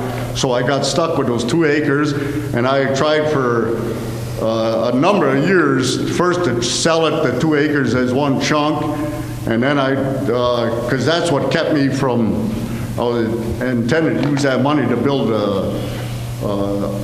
I wanted the 4 acres to expand my business and build a new shop there, and not being able to sell off that, being saddled with that residential part of it, well, the whole thing just blew up anyways. Nothing ever come of it. But what I want to say is, from my own personal standpoint, that I am not, like the rest of the residences there, I am not being assessed for just 1 lot. I am going to wind up being assessed for 6 lots. There's 6 lots, and at 100%, which that alone is, well, I'm being discriminated against there, because that is not a true development in the sense of the word. That the road has been in there for over 100 years already. That land was owned residential. That 2 acres was owned residential when they constructed the industrial park up here. But I had to agree with this developers agreement, or the city would have never given me a plat on it. And as things stand today, I wish I would have never gotten a plat, because this, like I say, this whole, not only didn't things work out with the industrial part of it, this whole thing just, I thought they'd be relatively cheap lots for somebody to buy, that I could at least sell off a couple of these lots here. I never anticipated. I got the final plat 7 years ago now, and I've had it listed with 2 realtors, and neither one of them got any bites on it at all. And partly it's the lay of the land. While it's not on the lay of the land, it's not what you would call prime residential area to begin with along the county road there. But it sits down in a hole, and I'm getting the fear people think, well, their house is going to be sitting in a hole and going to be flooded. But the fact is that anybody that would build there would have to, city code says that the main floor has to be a foot above the grade of the road there, so it'd be a matter of not digging your basement as deep, but backfilling it. But the problem is, if I'm assessed what the city's trying to assess me, that 100% here, I'm just I'm down to tubes. And it's all because somebody wants the road paved, and it's a good road. It's a good, solid road, and I guess all I'm really asking the council right now, or the city, is just not to move forward with this project at this time. It's, like I say, all the utilities are in there. As far as I know, the mains are in good shape and that. There's a gas line in there that would have to be moved. And I just, and not only that I had it listed with a couple realtors, I've done advertising on my own trying to sell those lots, and I never even get a call on them. But when I was finally given the final plat on this, then the housing market was already going down the tubes. So that was, if I could have foresaw that alone, but all my thoughts were focused on building a new shop on the commercial part of it, because that spot would have been ideal for my business. But it all, like I say, it all blew up. But these assessments at 100% would run me over $100,000, and there is no way in hell that I can ever recoup those assessments on the sale of the lot. That I just, and if it comes down to it, I'm going to walk away from the whole works. Just walk away from everything, because you leave me no choice there.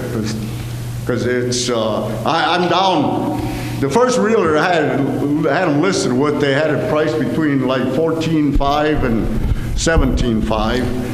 When I went to the second realtor, right away she says, we got to knock them all down several $1,000s. And now I'm even down below $5,000. The estimated market value on them is $13,000 to $14,000. Which is ludicrous. It's just, I'd be happy with half of that, and I can't get it. They won't sell. And to saddle me with this, like I said, if it was one lot, I wouldn't be here. But I got 6 lots that I'm going to be assessed on, and that would just, it'd wipe me out, period there. But the other question I got for Keith here, now, if it's going, when I first got the plat on that, the first thing I had to do was give 27 feet of the frontage of that to the city. So in the event, it was only a 30-foot wide road, so in the event they widened the road, that they would have the land to do it. So I had to give them 27 feet, so that would make for a 30-foot wide road with a 15-foot easement on each side there. Now you say it's only 36-foot road is what it would be. So no, that's what they wanted first. And I had to come down and argue.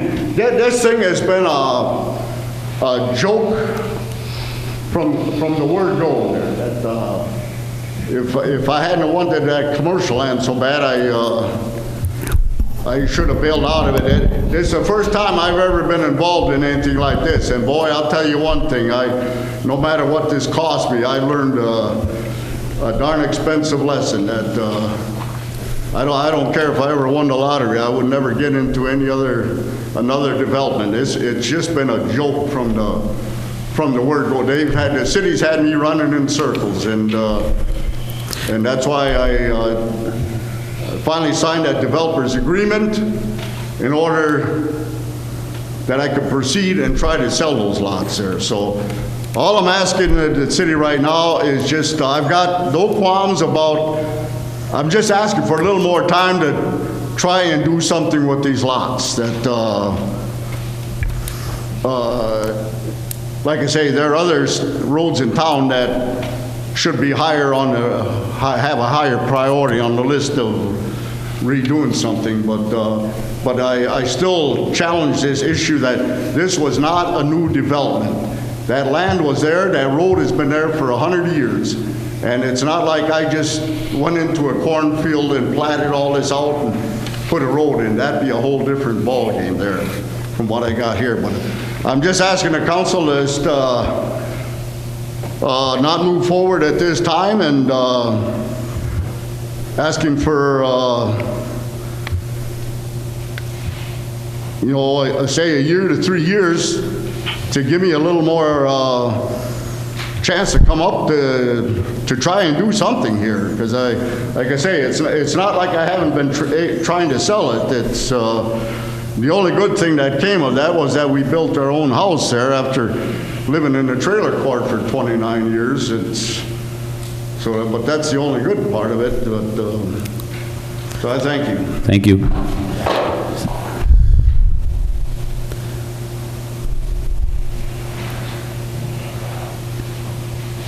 Anybody else wish to be heard in regards to the Pendergast Street? Okay.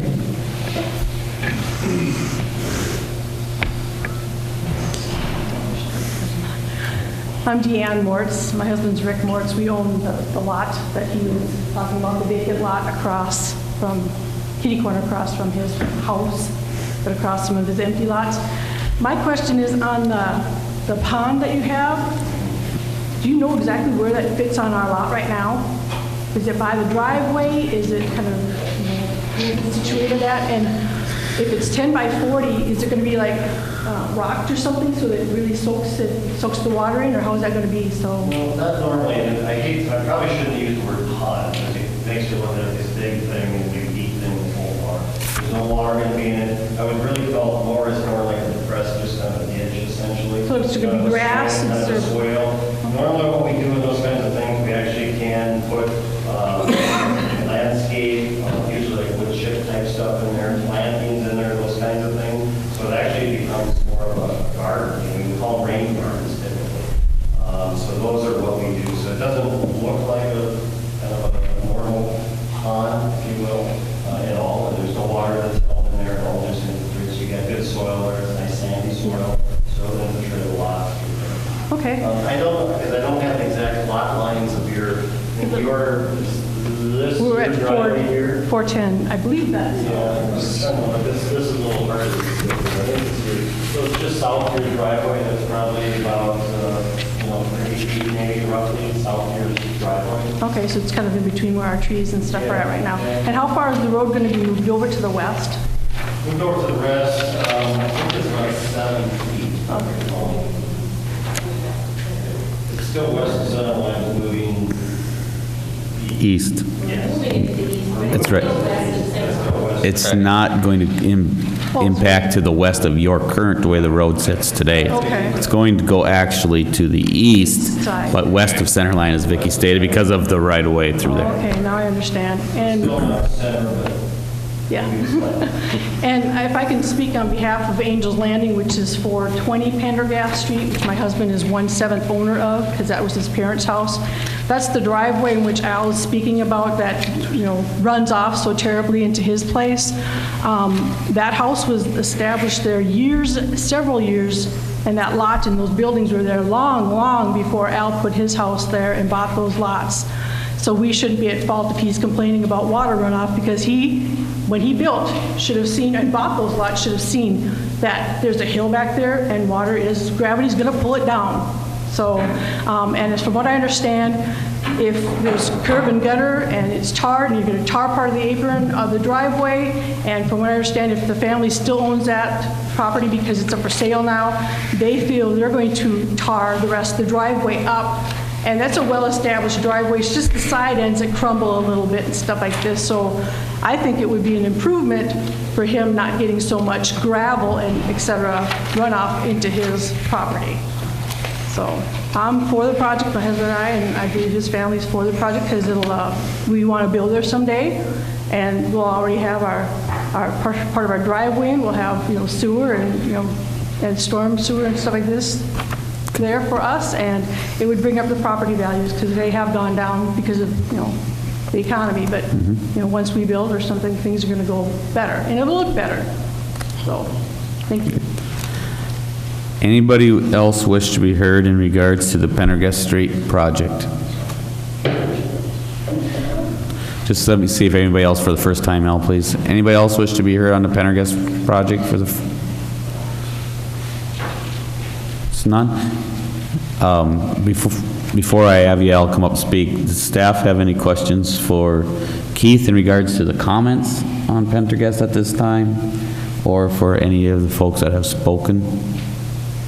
I've got one. Okay. How much do we spend on that road maintaining it currently? Do we grade that once a year or? We grade it. We would grade it and we would bring in gravel when it was ever needed. How often does that happen? That road we don't spend a lot of the time on, like Al said, because it is pretty solid. There's not like clay pockets, etc. Thank you. Remember, this is here because it was a petition, so Yep. a little different. Okay. Thank you. I just have one piece of information for you, that relates to the costs for Mr. Conan. The original developers agreement, just for your information, the estimates were $94,000. The current before you is $70,000 for the improvements. So it is a reduction from what the developers agreement had originally. Keith, I got a question. What are we doing for the water and sewer in that area? The water and sewer actually extends through most of it. It is only the very south end where we're extending both the sewer and the water a little bit. It's already in underneath that. It's kind of actually on the edge of the gravel road, so kind of on the west edge. Okay, so most of the people there aren't actually getting new services then. We're just really rebuilding the road above them. Right. The new services are the ones you see there. So there's not new services on many of those parcels, but there are obviously for Al's parcels, or those are new parcels on the west side through there. And I think there's one other, if I recall, in there on the west side. Okay, but most of them are not getting services. The pipes are already there and services they're are already there. connected. Yep. Okay. Yep. And it's reasonably new system. Okay. Any other questions for staff or for Keith? No? Thanks, Keith. Al, did you have some additional comments before I close this public hearing?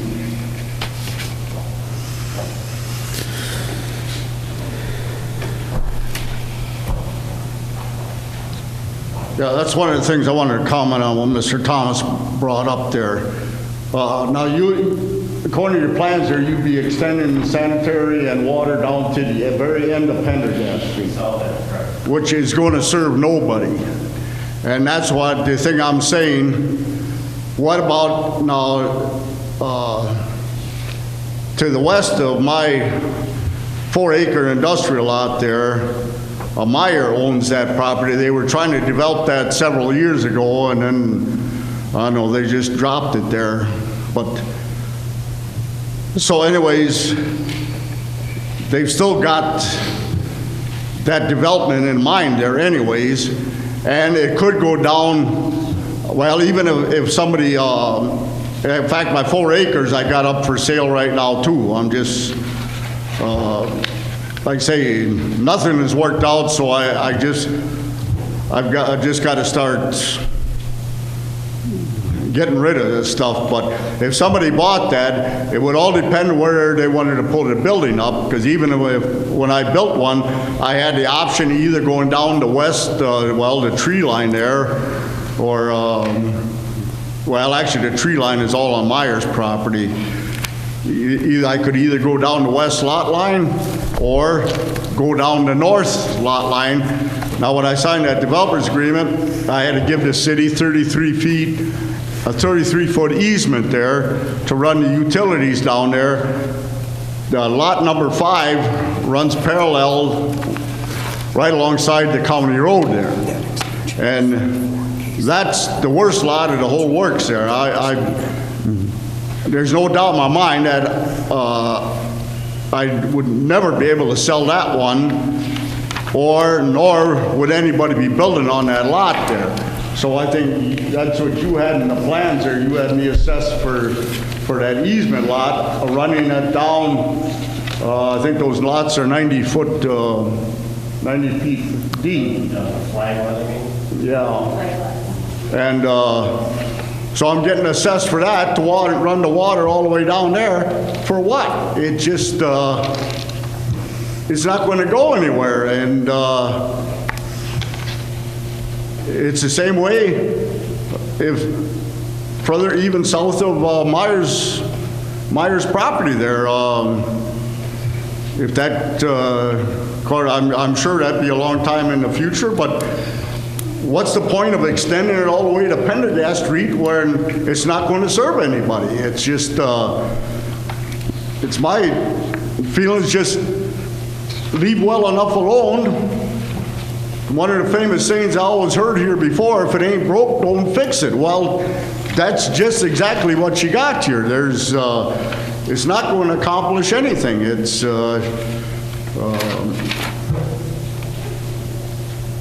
but it's, what I'm looking at there is for future development that, I don't know how far, I think that's only a 6-inch main there in the street now, water main, so I'm not sure how far on south they could extend that, but of course there again, it could be years before that ever gets developed, but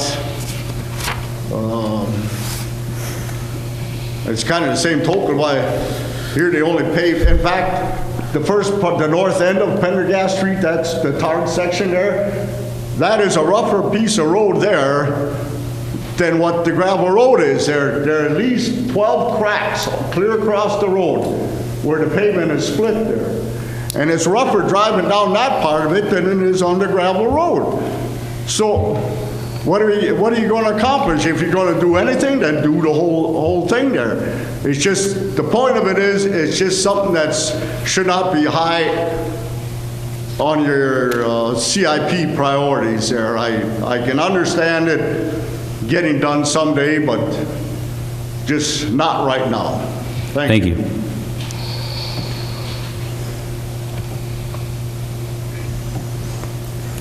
All right, is there anybody else who wishes to be heard? Is there any other property owners that are here that are along Pendergast that want to state if they're in favor or against it, one way or the other? So that we I'm only hearing 2 property owners. It makes me a little uncomfortable. We have a public hearing. It'd be great to hear anybody else that's here to know if somebody's opposed or against. Now, you did represent two parcels, so I understand that. Yeah. But is there anybody else here who wishes?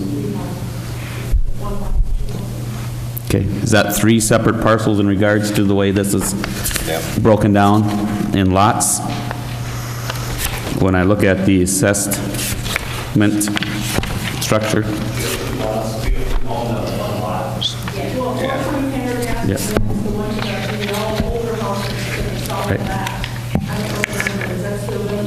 But it's one parcel. I guess what I'm getting at is it'd be great to hear if anybody's in opposition or opposed to it or in favor of it outside of 2 of the parcels that are going to be assessed. I was hoping that we would have feedback from as many people that lives along there as possible, as this is a project that impacts, again, 6 property owners, and so I wanted to get as much feedback as I can. I would just like to mention I had a discussion with Walter Wessel the other night there, and he's got issues like I have, but he promised me he was going to be here because he's opposed to it too, but he has a few other issues there, but just to answer your question, well, there's 12 properties that are affected there. That's right. I own 6 of them. Walter owns 1. So that leaves you less than half anyways that are at least opposed to this project for the time being. I understand. Thank you. Nobody else wishes to be heard? All right. We will close the public hearing. And we have all of our public hearings now closed. I'm going to open up our regular scheduled meeting. And we will go back into our regular scheduled meeting and our agenda as presented. We are now at reports and presentations. Brian, you're up. Yeah. you get your report. Yeah. All right, the activity report for September 2013. Some of the numbers we had: 5 alarms, We had 12 assists for other persons, 28 assists for other agencies. We did have one residential burglary. We had 7 custody issues. We had 6 juvenile problems, 19 matter of information calls, 14 medicals, 11 accidents, 25 suspicious activity calls, 9 thefts, and what else was there? Yeah, we had verbal warnings. We had 101 verbal warnings, and you see how they're broke down. 33 of those were headlamps, speeding 19, stop signs 2, and others were 47. So we had a total of 384 activity. So from August, our ICRs were down 87, our warnings were down 188, and our total activity was down 275. And from 2012, it was the ICRs were down 35, the warnings were down 185, and the total calls are down 220 from 2012. So slow month last September, or this September. All right. That's all I have. Any questions of Brian? Thank you, Brian. All right, thank you. All right, Planning Commission report. Sarah. Good evening, Mayor and Council. In your packet, you have a variance that we held a public hearing for John Weisford, and you'll be taking action on that a little later this evening. I have my building permit report, and that's about it. All right. Thank you. Anybody have any questions? Slow down, Sarah. We may have some. No questions? All right. We'll move on then. Thank you. Everybody's in a hurry. Yeah. We'll move on. 7A, action item. Approve Resolution 2013-78, accepting assessment roll for 4th Street improvements. This is the assessment roll to actually authorize us to certify the final assessment roll against the property taxes.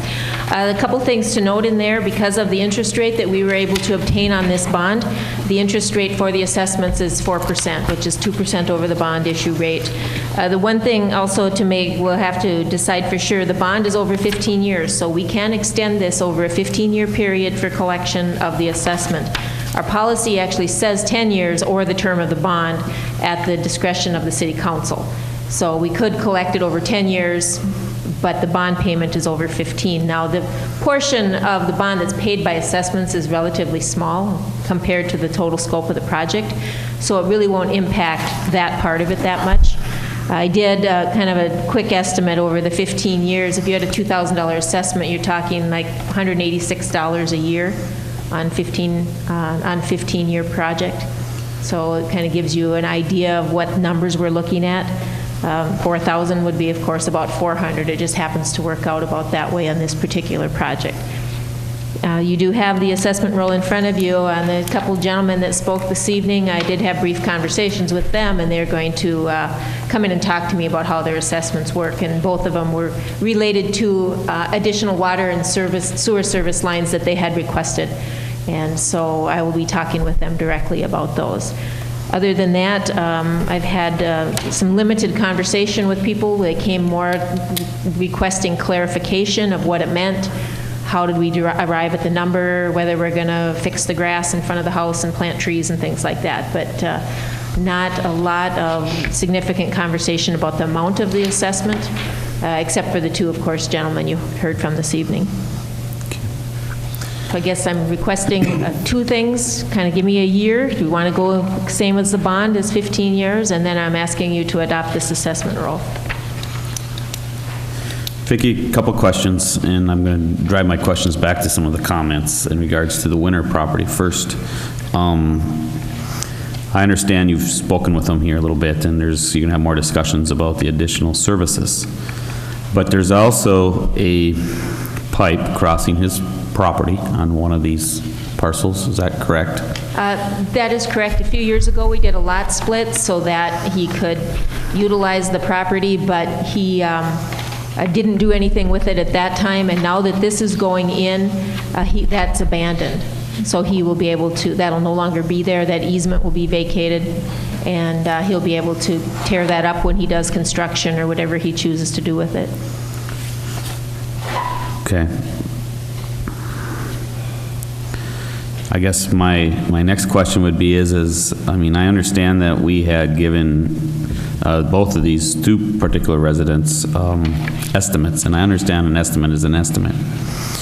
However, it seems like we're off significantly on the one from 167 to 2,700, and I know that was based on adding services. Right. Was that service request came from him directly to add that service into that particular lot? Yes, he actually appeared at the preliminary assessment hearing 2 years ago, and he actually showed a plan of what he wanted, and so we included that in the plan. I just showed him tonight that that was in the plan.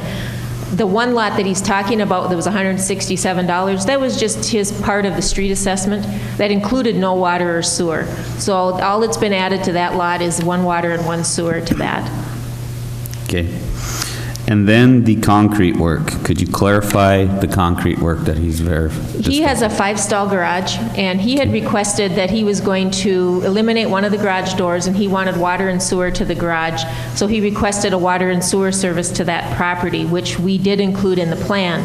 Then during construction, he said, well, I'm going to take out, I want the concrete out, so when you tear that out, don't put it back because I just want to put grass there. So that's what we did.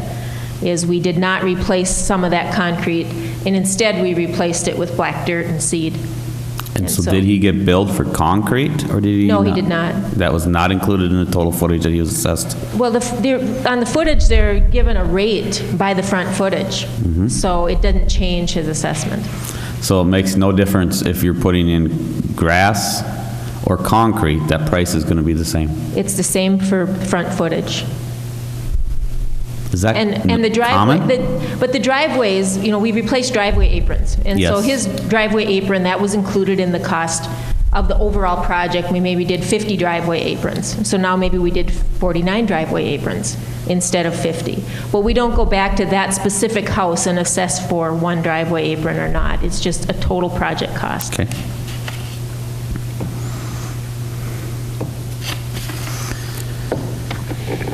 Anybody else have any questions in regards to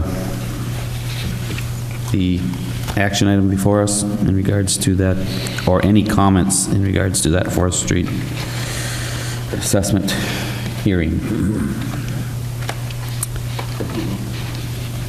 None? I think there was clarification on the other one in regards to the fees, that whether it was pay for it when you get it, and then that is actually sack and whack, which is normal, that you pay that when you actually hook up. So I think we had clarification on that.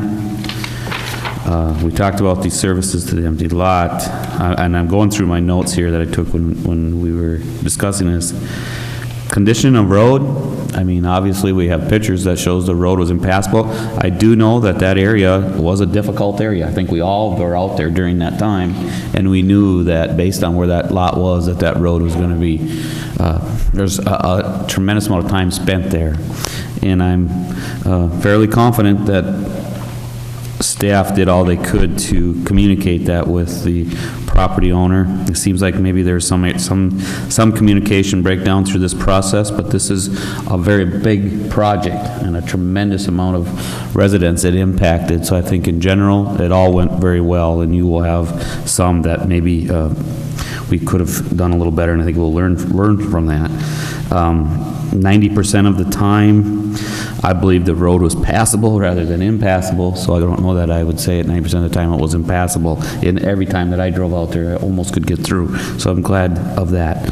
However, it is a legitimate concern that we need to take away from these. Anytime we have these public hearings and feedback, I think we learn from them, and we can definitely, hopefully, improve that as we go forward.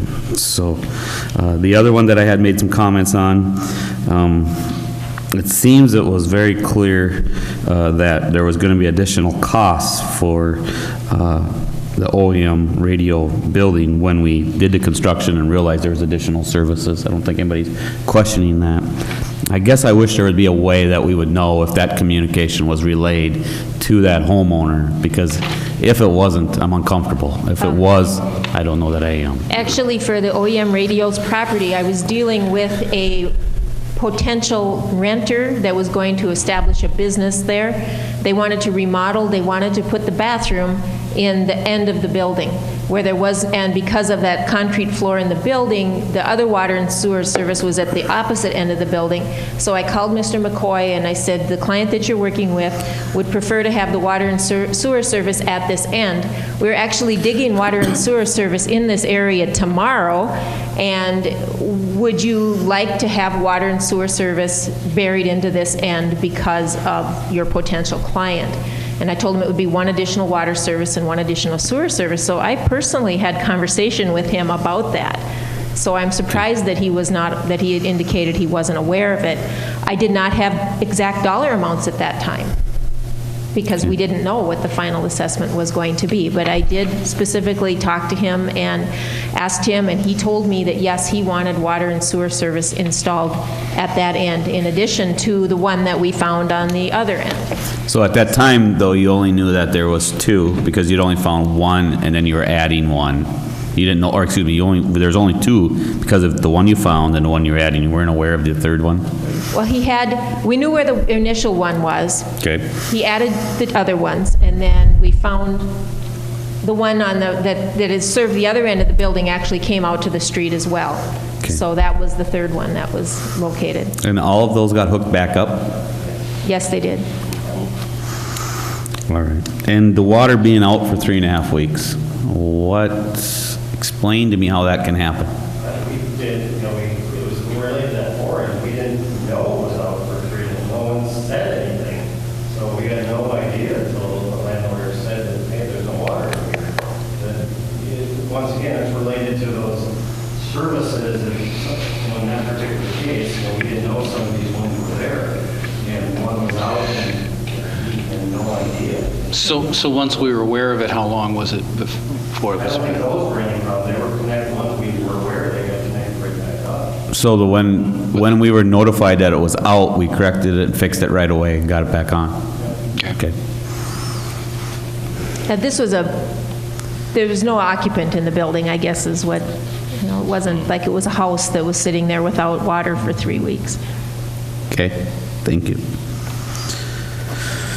All right, that answers all my questions in regards to the 4th Street. Anybody else have any questions? None? What is the wishes of the council? Anybody like to entertain a motion? And if so, would you please add the length of the bond payment in that motion? I'll make a motion that we adopt assessment roll for 4th Street over a 15-year period. Okay. Have a motion by Mike to approve the resolution 2013-78 adopting the final assessment for the 4th Street water project over a 15-year bond payment. Second. Okay. Motion by Mike, seconded by Dave. Is there any discussion? There is no penalty if these people wanted to pay it off in 10 years anyway, is there? They can pay it off in full at any time. Yeah. No penalties. Okay. Any other discussion? And I'll call the motion. All those in favor signify by saying aye. Aye. Aye. Opposed? Abstentions? Motion carries. 5 in favor, none against. Okay, moving on to action item B, approved resolution 2013-79, ordering improvement of Oak Street. This action, of course, is a follow-up to the public hearing. If we want to proceed with the Oak Street project, then we would adopt the resolution. What this would do then would approve the project. It would engage the city engineer to further develop the plans and develop the specifications for bid. Then they'd come back to the council for approval again at that time, at which time you would elect to go out to bid or not. Then when the bids come back, then there's another action that you would take to actually approve the bid and order the project. So that was kind of the timeline of what would happen if we were to do this tonight. Because this is a city-initiated project, it would take a 4/5 vote of the council to pass it. And so we have 6 months from the time of this hearing to order this to go forward. Otherwise, it just dies its natural death. Or you can deny it now or elect not to proceed now, or you can go forward now. So you've kind of got 3 options. that you can select from now. So you can either approve it and move forward, you can just sit on it and revisit it within the next 6 months, or you can do nothing. Okay. Any questions of staff? I have a couple comments or thoughts. I was visiting recently with staff, actually, and I was informed that the issue that they thought they had found was in the intersection of 2nd Street and Oak Street with the water, I guess, was not found. They did not find it. It was dug down 10 feet, and it was dry soil. So At the one location where they suspected it to be, yeah. Right. So I guess I was surprised of that. The other concern that I have is we're looking at a project cost here of $334,000. Project for a block and a half. Just finishing a project of $3.4 million on 4th Street. And, the city's portion of this is $103,000. We're going to need to assess the other 133 to, again, a very small number of properties. And although I don't doubt that the fact that the road needs some repair, in my discussions with Marty, one thing he told me was, if you do not decide to move forward with it, they can go down, they can fix the facilities where need be. And he also stated he would not recommend doing a mill and overlay or something of that sort.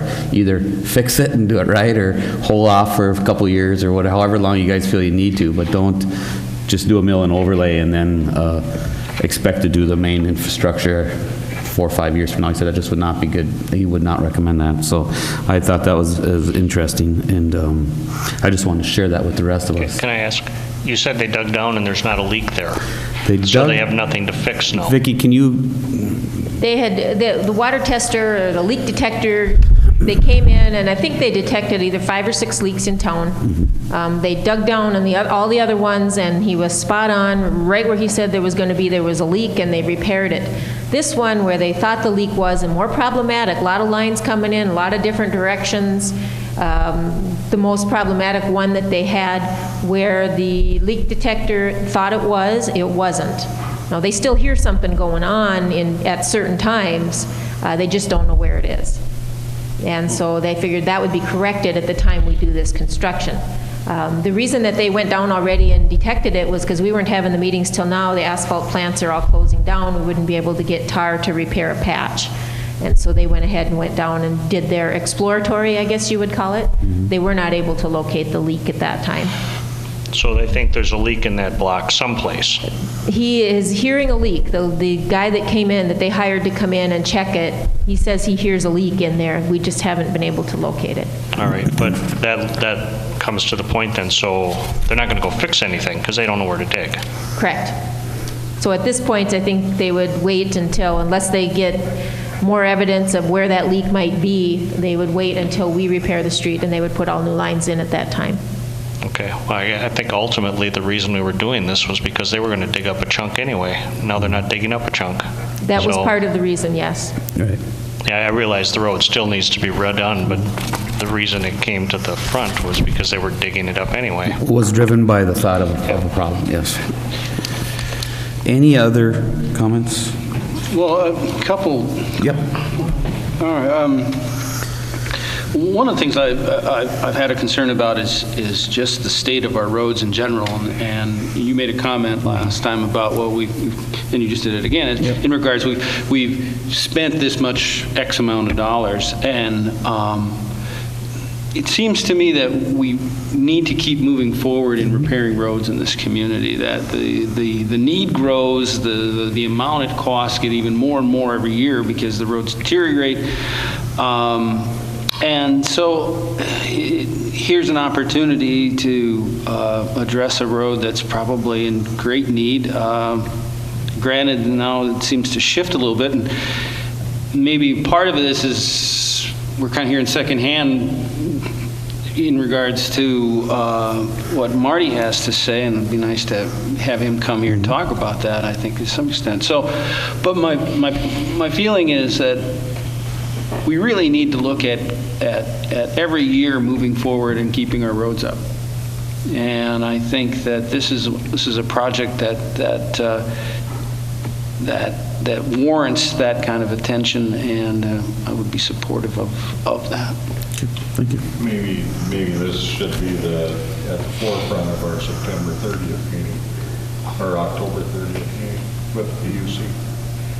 I have talked to Marty about that agenda, and that is one of the things we want to talk about is, how do we move forward with our planning and incorporate it with their planning and what our needs are, so we can develop a longer range plan and kind of decide how much do we want to do each year, and how much, what is the right amount. I would be inclined to think we need to address this later, not tonight. Another thing that I wonder about is if the reason we're doing this, and to some extent it is because the utility has to redo the infrastructure under the road, but they don't have any share of the cost of the road above it. Now, if they dig that hole, they're paying for the road patch. If we dig the road up to let them do a patch, then suddenly they're not paying for any of it. It seems like we ought to be able to share that cost somehow. I think definitely maintaining and doing a portion of roads is important, and I think we've done a really good job of that when you look at the number of blocks or the number of feet of roads that we've actually worked on over the years. It's significantly more than I think was done in, I don't even know how far to go back. So I think we are doing a really good job of it. And yeah, there's always going to be a road that some of us feel is maybe important that we work on right away, or we do a certain part of them every year. And I'm not disagreeing that it's nice to do some. I just like to try to manage some of that. And I guess that's just my thought. Well, yeah, and I think that point is, what is that number? Yeah. What is that number? Every year we should be investing as a community in the roadways. And I think that we kind of tend to, it's more arbitrary, it's individual, and I think that's a discussion we should have, and to say, a percent of our budget needs to go to roads. And we really need to commit to that, and possibly also looking at how we fund it. Now, assessments, I don't like those because they don't really increase the value of your property necessarily. That's a fallacy. You go try and prove it. But if we look at, similar to what we did with the stormwater, that we look at a road utility, everybody uses the roads, everybody has the option to use those roads. That's maybe something to consider too, that we can start building up a consistent amount of funds year in and year out, in a combination of assessments, utility, what have you, but the assessment can be so onerous, and I think that's a lot of the politics that stops us dead in our tracks, but we really stops us from paying attention to what's important. Right. And I think, our capital improvement plan and our 5 and 10-year plan is really important, and planning out those things and those roads, and then sticking to that plan too, I think is extremely important. And so I would agree with you, I guess is what I'm saying. We can plan it, and then we can budget for it, maybe a little bit more. But in this particular project on Oak Street was brought to us based on a need of a utility company was going to do some work. That's how we originally started. So I personally would like to table this until we have our joint meeting and get more feedback from the utilities as to really, one, potentially even some of the cost discussion, as well as the need if we do or do not move forward with it, I guess. I would move that we table this motion until after the October meeting with the PUC, and that we leave it on the table at that. Yeah. Okay. I have a motion to table a decision in regards to resolution action item 7B until after our joint Public Utilities Commission meeting. Is there a second? I'll second that. Okay. Can we stipulate when it's coming back? I think the first meeting in November is maybe short after that. It's only a week later. I would say we would do it the second meeting in November. Maybe the second one in November would be best. Everybody, Mike, okay with that? Yep. Okay. So the motion, Mike, is to table this until the second meeting in November. We got a second by Dave. Okay. Is there any further discussion? Yeah. Okay. Just clarification. From that intersection of Second and Oak, you said there's a lot of service lines. Is there main going toward Park Road? Or is it just long service lines? Yeah. There's sanitary sewer that goes to Park Road, and no water. No water. So that's basically all just extended service lines going to these properties. We're replacing the sanitary. Okay. That's the PUC. All right. And if it is a service line that's feeding a house going that direction or toward Main Street, and it's not a main, and something goes wrong with it, the property owner has to pay for the tear up that whole street, sidewalk, whatever it takes. Right. The problem is there's no water to connect to. If we went north, we'd have to go to the park and then down the park to connect back to Main. There's nothing there to connect to for water perspective. Okay, because it's just one of them drawbacks. If you got an extended service line off of a main, the property owner is going to pay the cost of everything that gets tore up to get it fixed. But it's a merit to consider whether even you do the water stuff that goes down. Eventually that gets connected to someone else. That could be a discussion maybe with the PUC, so whether that makes some sense to do. Because then the services would be a lot shorter. And that's usually a better scenario, but we've got really nothing nearby to connect to at the moment. But dead end lines are problematic, but we can deal with them, but they are a little problematic. The only reason why I bring that up is because, you know, we're looking at a lot of huge assessments here, but we're also looking at a few properties that are looking at very lengthy service lines instead of mains. So when the discussion does come up on this issue, are we going to look at how much their assessments are going to be, or if we let them hang out to dry in case their service water line breaks and they got to dig up a half a block of street and everything at their own expense, which is protecting the residents or the city. And that's just one of the comments I think we got to look at. Okay, I agree. I guess, and the other thing I would like us to look at, it was brought to our attention by both of the property owners that there's a significant freeze-up issue with the stormwater at the end of Oak and First, or Park Road. I think we need to address that, or at least talk about it. It's from the snowmobile trail groomer, where he goes across the road where the trail is there. Yeah. And so there gets a buildup of snow up on the boulevards there, and also in the gutter. I mean, it just packs in the gutter, and then the water doesn't run down the street to Park Lane because it gets backed up by that snow that's packed in there from the snowmobile groomer and plow truck. And so I guess if that's maybe we have to go out there and make sure that we don't have the snowmobile groomer filling in the gutter when they go through. Or we grade it off, or plow it off, or whatever it is we got to do. That's something that we can It deal seems with. like it's not a huge problem. If it's an issue, I mean, it doesn't sound like it's maybe an infrastructure issue. It's probably more of a issue with maintenance that we got to talk about. But it's a legitimate point, I think, that needs to be looked at as well. I would just agree with Councilman Stone in regards to that idea, or the issue of connecting to the main. I think that's something people don't realize and would be quite surprised. And you're right, I think if you had to go a long distance, it would probably be more than your assessment, and you got to pay it right away. So there's no funding it over 15 years. It's one big bill. So that's something that I think people need to know about. There's reasons to keep this stuff up. Exactly. All right, any other discussion? I will then call the motion. All those in favor signify by saying aye. Aye. Aye. Opposed? Abstentions? Thank you. This motion passes 5 in favor, none against, to table this until the second meeting in November. I was just going to propose a no. You just want to stick around, don't you? Just being helpful. All right, we will move on. 7C, approve resolution 2013-80, ordering improvement of Pendergast. This would be the very same action request as we had for Oak Street. You have the option of adopting the resolution and ordering the improvement.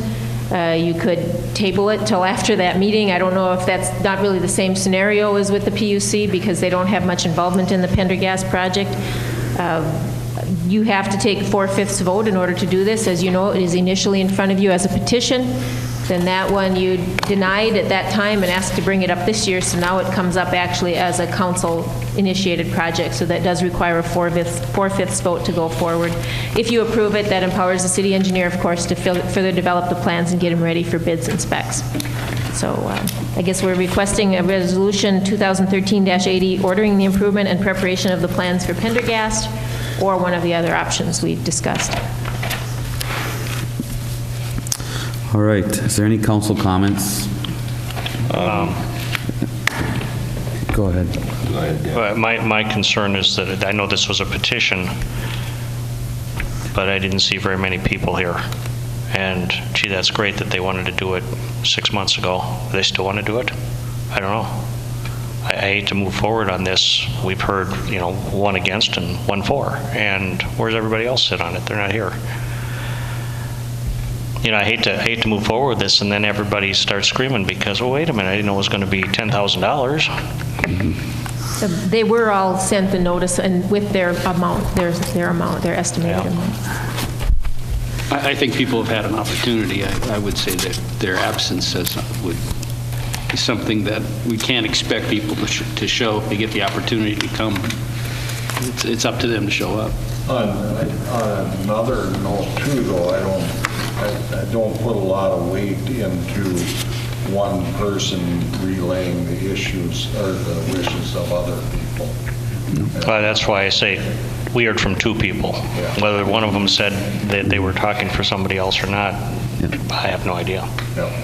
And I respect the fact that those that spoke on behalf of this, because this question has now come up twice to this council, and it was tabled and then it was denied and said we want to get input, and it was very clear when we asked to move forward with this project and to have another public hearing, because I think it was actually Dave and I wasn't here, and what I wanted to see and I wanted to hear was comments from the people, the residents that lived along that road, how they really felt about it, and I realize, there's development agreements and there's a whole bunch of things that were discussed this evening, but again, I agree with Dave. I heard from two, and that makes me concerned.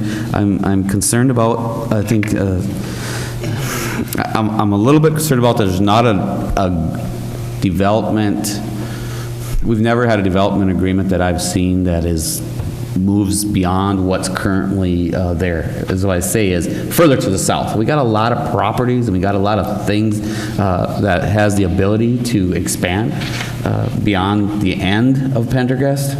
And my concern would be is if there was going to be some large development there, I could then justify blacktopping and doing infrastructure upgrades and really looking at it hard at that time. But right now, to me, and I don't want to bring up passage, but it's like the bridge to nowhere. It's kind of the road that stops, and I have a little bit of concern about that fact. However, this was not petitioned. This was our decision to bring this back up. So I think that's important for us to. But the original was a petition. The original was. We tabled it until the fall for better pricing. Yeah. So again, I think there warrants some discussion to move it forward, and there definitely warrants some discussion to not. And this is another one of those tough ones. It is a good road. I think we've all been out there. We know exactly where it's at. We have driven it. The road that's there that is a good road. As far as our roads that are in town that are not blacktop, that are gravel, there's no doubt that that's one of the better ones. I will say that. But it also has to do with not the traffic either, right? That will maintain a road much longer. So I guess with that, those are my comments. I would like any other council to have some comments. Warren, you have some comments? The sewer and water extension to the end of the road, that's a two-way street to look at, that, no pun intended, but you could come along and once that extension is there, maybe it might entice something at the end of the road because they aren't going to have to pay the extra cost to do it then. If it's tarred, curb and guttered, and the stub ends are there, does it make the available lots that have been sitting there for how many years? Does that make it more attractive because now people don't have to worry about the assessment issue? You're going to buy a lot, build a house, and all of a sudden our capital improvement plan says we're going to tar that road in 2 years, and then they get nailed with the assessment. Yeah, it's not right for one person to have to pay for all of it, but the development agreement that came up, there was some points brought up there. Is the one we have, is it a legal binding document? Are we going to turn our nose away from that? I can understand the points where, there wasn't a whole lot of people showing up, but, There's a lot, we've heard from more than one person on a public hearing basis that they aren't comfortable stepping up and standing in front of a mic, and we've even let businessmen in town get by with it. Just comments that I think we need to look at. If we drop it, we drop it, but I think we got to look at all the sides of it. Or contact these people. The one thing that I think we missed in all 3 public hearings, and no fault of anybody's, but during the public hearings, I just realized we never asked or got anything. Did staff receive any public comment via mail or phone calls or anything for us to even put into the... No, I had nothing that came in the mail. Most of the conversations were more clarification. Okay. I'm sorry, go ahead. The water and sewer main extensions are at the expense of the PUC. They're not assessed, are they? That is correct, and the water and sewer is extended to the end of the road because we needed to be able to access the lot that Al was talking about, that lot 5, and then also so he's got lot 4 and 5 and the commercial lot that would all be served from that extended part of the line. If you look at, if you can imagine what that plat looks like, but that's how we get service to those. What size is that water main that's through there? I was looking at this trying to verify what size that actually is. That's right here, this one. Is it a 6-inch? I cannot tell from this drawing, but is that water line that's a 6-inch that's in there today large enough to service? It's an 8, okay, that's better. One of the feelings I'm having right now is that it's the amount of money we're going to spend for this road. I just feel that there are other roads in town currently that need attention, and to go and tar this road doesn't make a lot of sense to me. I'm feeling like if I had to take that money, where would I put it? And it wouldn't be on Pendergrass. Any other comments? None? Is there a wish? What are the wishes of the council? I'll make a motion that we table this resolution I move that we just table. So we have a motion to table this, and by doing that, we have the option to bring it up within 6 months if that's what we chose to do. Vicki, is that? Typically just a table brings it back at the next meeting unless you specify another date you want it to come back. Okay. Unless you lay it on the table indefinitely, and then it just stays there until you bring it back. I laid it on the table indefinitely, Okay. is what I'm saying. We have a motion to table this action item without a specific date, so indefinitely at this point. A motion by Mike. Do we have a second? I'll second it. We have a motion by Mike and seconded by Warren to table this action indefinitely at this point. Is there any discussion? Just one question, how would it be brought back then? It would By the be council. by a council member, I guess, at that. Any council member could bring it up at any council meeting or ask for it to be on the agenda? How would we? You could bring it up and ask it to be under, come back as an unfinished business. If you want it to be revisited, you'd bring it back as unfinished business, then it would be back on your agenda, and then the full council would decide what to do with it at that point. All right, well, just clarifying, so we would bring it up and have the council agree to put it back on the agenda? You can do it that way, too. Generally, We got to adopt the agenda anyways. yeah. You know, You could, nobody say, at the wants to bring beginning it of the up. meeting, say you come to the meeting tonight, and you wanted to bring that back to the table. At the approval of the agenda, you'd say, I'd like to bring that tabled item back for discussion. And then it would get, as long as everybody agrees to amend the agenda that night, that's how it would get back on And you there. vote on it then to bring it back. That's where. Okay. Okay. The reason why, I seconded it only because I understand how public hearings work and people not want to, and just table it.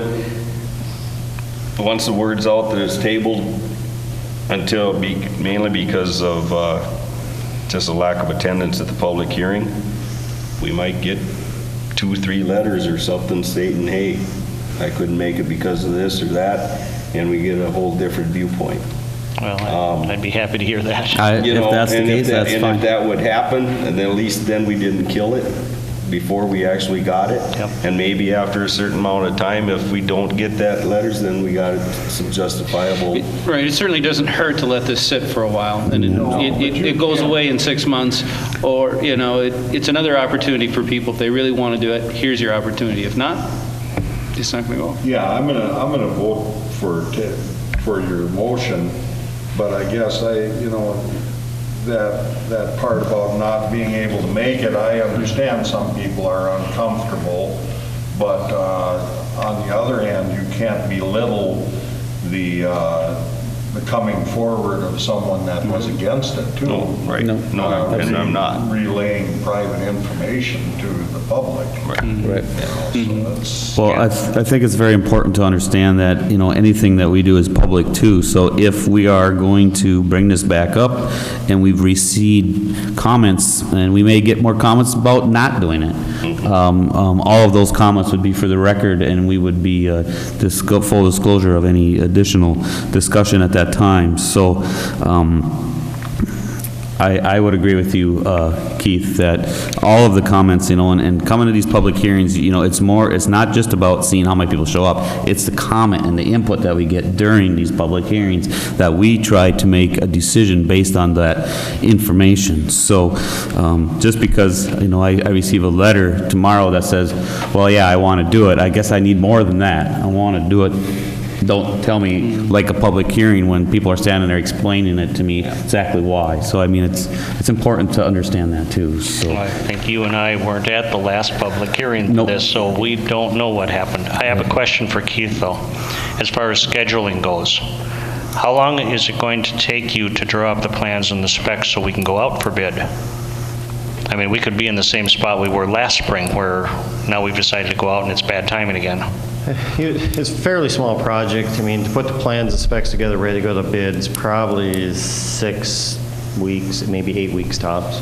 Okay. So it could, if for next year, if you will, you could really wait until mid-December at the latest, end of the year at the very latest, and it really would need to be moved forward or probably moved to the following year. So, yeah, if we don't address it by the end of the year, then we're waiting another year probably. Probably. I mean, you could obviously move forward with it. We'll just, you know, take time we'll just have more time to get it done is all, basically. I'm going to call the question. all right.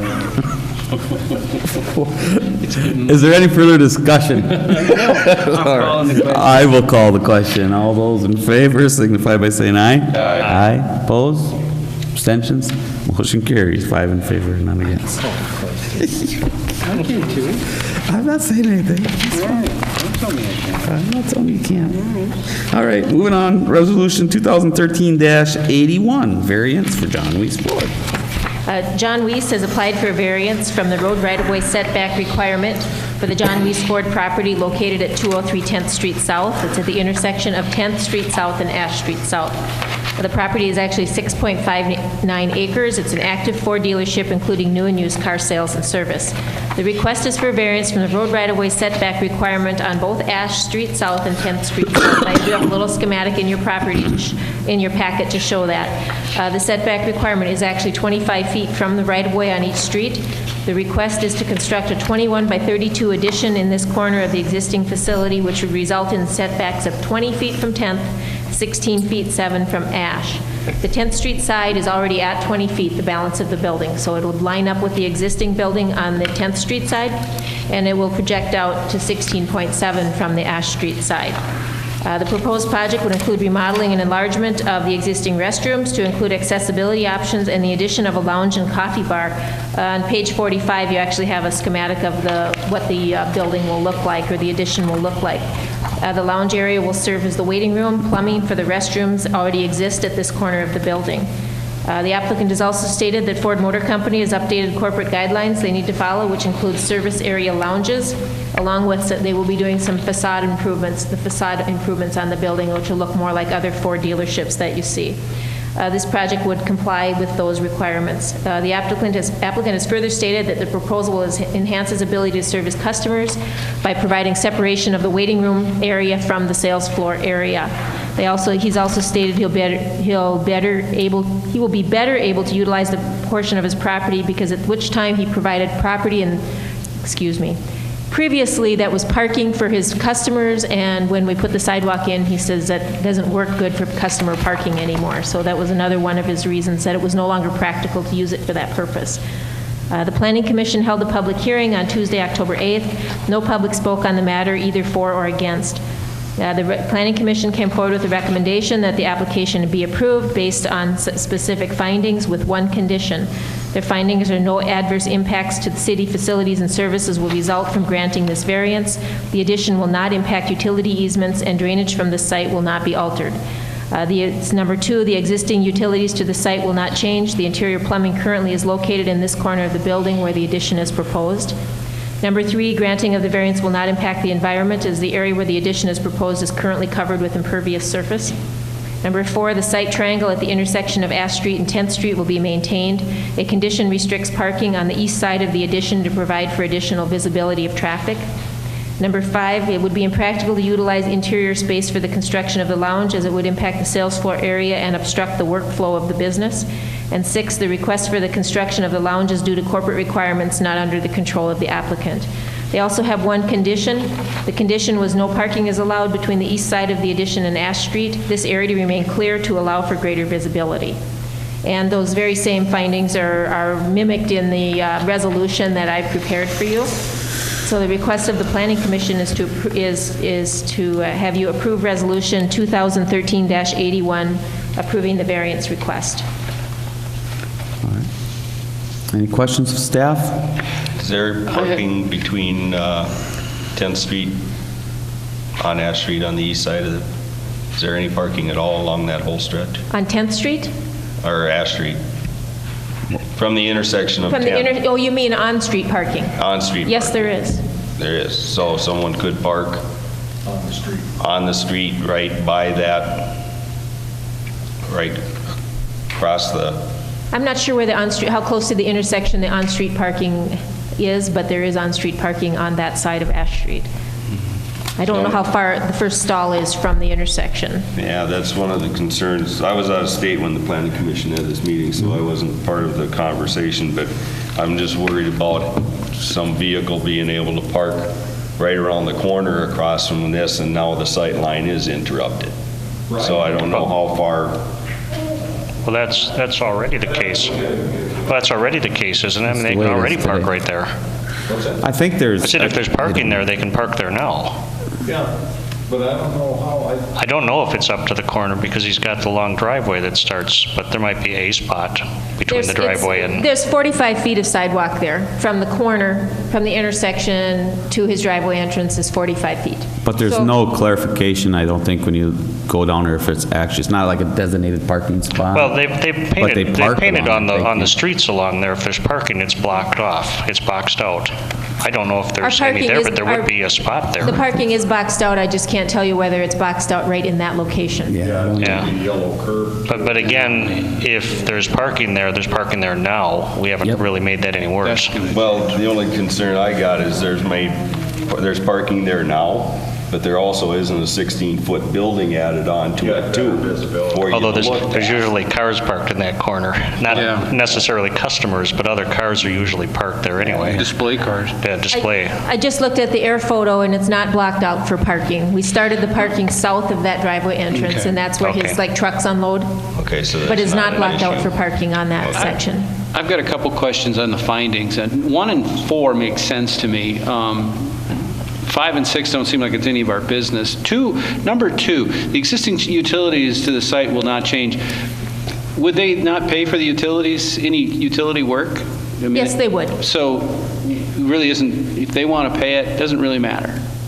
If they wanted to do something else, yeah, it would be their expense. So I'm just kind of curious, why do they even mention it here? I think it has more to do with, this is where the plumbing is already located in the building. Well, So the I stuff coming understand. to the site and within the building, we're not going to change that. That's the best logical place, in their opinion, Right. where it should go. No, I understand that, but I mean, as far as the zoning, doesn't matter. I mean, you could just take that out and it really doesn't matter. Number 3, when you say it will not impact the environment, is there like a checklist or a study that goes that the zoning does normally? Well, typically, like, yeah, they would address like drainage and runoff and stormwater, and they're just saying that as far as the drainage and the environment goes and the runoff from this site, it's already impervious surface, so putting a building on top of what's already impervious will not increase that runoff. So impacting the environment means runoff? Runoff, right. In this particular case, So yes. this, granting the variance will not affect the runoff in the area, is basically Right. When what you you're saying. look When you say at- environment, it just seems like a larger term than if it's just runoff. When you look at the criteria the Planning Commission looks at to grant a variance, Yeah. one of the things they have to consider is environment. And in this particular case, the environmental issue happened to be runoff. It could be, if it was something else, maybe the environmental issue could have been smokestacks or something, but in this particular one, And they could deny a variance based on that? on environmental issues, they can. Okay, all right, makes some sense then. And then, in 5 and 6, in regards to, those all seem like personal, like that's his business, and why does the zoning need to even care about that? As long as he's complying with usage. Well, these are some of the reasonings why they felt it made sense to grant the variance. Well, And yes, I they're his use of the property and how he plans to use the property and what he Right. felt was practical, and they agreed with him. But when then again, you would not deny their use. Well, ultimately, this really comes down to just proving that they're not doing this on a whim. They have practical considerations for doing it, not just, I would rather build on that site just because. Well, if they do, then that's his business. I Well, but mean, then if they're there asking for variance, And they and get a then it is our variance, they want to, business. if they have a whim and they want to pay for it, fine, go for it. But it just seems that, I guess, the more we state of why we're doing it, those are also reasons why we wouldn't do it. And so I'm saying, if it would be the fact that you would want to move the sales floor over, well, you're saying you would deny a variance if they were going to move their sales floor over and you didn't want them to do that? No, you don't have any, you would have no jurisdiction over that. So what I'm just saying is, if it's in the findings, it's a reason for it, and it can also be a reason against it. And I would say that those reasons shouldn't be in the findings. I think we can take If this. you want to take them out, you can take Yeah. whatever out you want. These were the reasons why they felt they should grant it. I understand, and when the committee starts going into areas that maybe that's really not their business to be in, that's more my point, is focusing on what they would grant and what they would deny, that's all. So you're certainly not in agreement with some of the findings that are here, but I think in general, you don't have a problem with it. You just I don't have a problem agree with the it. I findings. just see So all we'll- these, I see okay. just a lot of excess Yeah. stuff in there that shouldn't Okay. be in there, my point. All right, so we can note that certainly in the motion when we get to that. The other question would be, is there's a condition that states that there's nothing allowed between the east side of the addition and Ash Street. I will just note, though, if you ever are driving along 10th Street, there's typically cars parked facing north along 10th Street, right along that building, all the way to the stop sign. So if you go to taking the cars away along that addition, you know what I mean? You're still going to have the cars facing north all the way to the stop sign. Does that make sense? You mean Just so between you're aware. 10th between Along- 10th and the yeah. addition? Along 10th Street. Yeah, it's just, Yeah. well, one spot which apparently doesn't exist anyway. Pardon? You say it's not blocked off. Well, this On is a Ash. parking lot. On Ash, well, that's what we're talking about, No, is he's Ash. talking about Yeah. 10th. Well, I realize that, but the condition isn't 10th, it's Ash, so. Yeah, that condition. My question was, is I think, if there's yeah, any there is additional parking on condition. 10th still. Yeah, so if there's any additional reason why the council would want to not allow parking along 10th to that stop sign, it would probably be, now would be the time to have that discussion. Okay, too. well, You know what it I'm must be saying? blocked off back 30 feet or so anyway, Right. so. Well, I mean, generally, the intersections are marked back. that's a good chunk. question. I should ask that to Vicky. Is there a requirement of setback from the stop sign that can't be blocked off up to, do we know that? You mean how far back from a stop sign? I think it's 20 feet Okay. where we start with the So first we stop. kind of have some rules already in place for that vehicle Yeah. that's parked right at that corner from time to time. So we can just inform them maybe of what some of those are, if that's a problem from time to time, so. Well, paint Okay. the curb yellow or whatever. All right, so we don't have to add any additional conditions, so that's cool. Any other questions or to staff? Otherwise, is there a motion? I'd like to make a motion, since I'm raising all kinds of cane. I would like to make a motion to grant the variance and remove, but however, remove findings 2, 5, and 6. And include the condition? And include the condition, correct. Second. We have a motion to approve Resolution 2013-81, approving the variance request, but removing findings 2, 5, and 6, and granting the condition as stated. Motion by Mike, and seconded by Dave. Is there any discussion? Staff, is that going to create any problems? No, it's just that when you look at those extra findings, they're kind of put in there to set this apart from another application that may be similar. Okay. That's why they're there. If you don't want them there, that's fine. If you're comfortable with the other 3, that's fine too. Okay. Or granted. All right, we have a motion and a second. Any other discussion? I'll call the motion. All those in favor signify by saying aye. Aye. Aye. Opposed? Aye. Motion carries. 4 in favor, 1 against.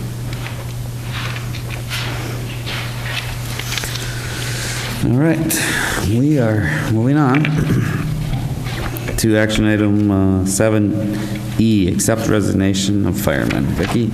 We have Joe Frericks, has submitted his resignation from the City of Sauk Centre Fire Department. He has been with the department since June 1st of 1995. And so our request is to accept his resignation and wish him well in his future plans. Okay. I'll make that motion. We have a motion by Warren to accept the resignation of Joe Frericks from the Sauk Centre Fire Department after 18 years of service. Second. Motion by Warren and seconded by Dave. Is there any discussion? I would just like to thank Joel for his years of service and wish him well. He was a good fireman. With that, I'll call the motion. All those in favor signify by saying aye. Aye. Aye. Opposed? Abstentions? Motion carries. 5 in favor, none against. Okay, moving on to approve Resolution 2013-82, approving the gambling premise permit for fire relief. This is with the reopening of the former Gerard's facility. The Sauk Centre Fire Relief will again be able to conduct pull tabs activities at this establishment, which will now be under the name of Elmer's Restaurant, Bar, and Event Center. Prior to commencing the sale of pull tabs, the relief requires approval of the City Council, and this would be to approve of what's called a premise permit for them to be located in that facility for that purpose. And so what we're asking tonight is for the council to adopt Resolution 2013-82, approving the gambling premises permit for the Sauk Centre Fire Relief Association at Zimco Corporation, doing business as Elmer's Restaurant, Bar, and Event Center. All right, any questions of staff? Is there a motion to approve the Resolution 2013-82, approving the gambling premise permit for the Sauk Centre Fire Relief Association at Zimco Corporation, doing business as Elmer's Restaurant, Bar, and Event Center? Motion by Keith, and seconded by Mike. Any discussion? I'll call the motion. All those in favor signify by saying aye. Aye. Opposed? Abstentions? Aye. Motion carries. 4 in favor, none against, 1 abstention. Okay. Move on to G, approve ordinance 743, amending street encumbrances. The city has received a request from the downtown bars to amend the city code to allow the closure of Sinclair Lewis Avenue for a street dance. This was also visited in 2010. Currently, our city code allows for the closing for 3 events a year, or 3 annual civic events, 2 of which are the Sauk Centre Chamber of Commerce, which is Crazy Days, and the Sinclair Lewis Days, and then we have the all-school reunion. So that's actually every 5th year on the all-school reunion. So we do it for Crazy Days, Sinclair Lewis Dance, and the all-school reunion. And what they want to do is to have one additional event, which would allow this group of businesses to conduct a common outdoor event during the year. Their proposal for 2013 is a Halloween gathering. If approved, we'd have to adopt some language, which I did some generic language that would need to be inserted into the city code, which would allow us to close the public right-of-way for one additional time. The one thing on crazy days is we don't close the street, we just close the sidewalk, but the sidewalk is still public right-of-way, and that's why it's written in there like that. And so what we are requesting tonight, or what's being proposed tonight, is to approve Ordinance 743, amending the city code, defining exceptions to encumbering the public way. You mean you could drive on the sidewalks on other days, or? Yep, Brian would be talking to you. Just because it's public right-of-way doesn't mean it's for a vehicle. As long as you're not encumbering them. Yeah, don't encumber. All right. Is there any question?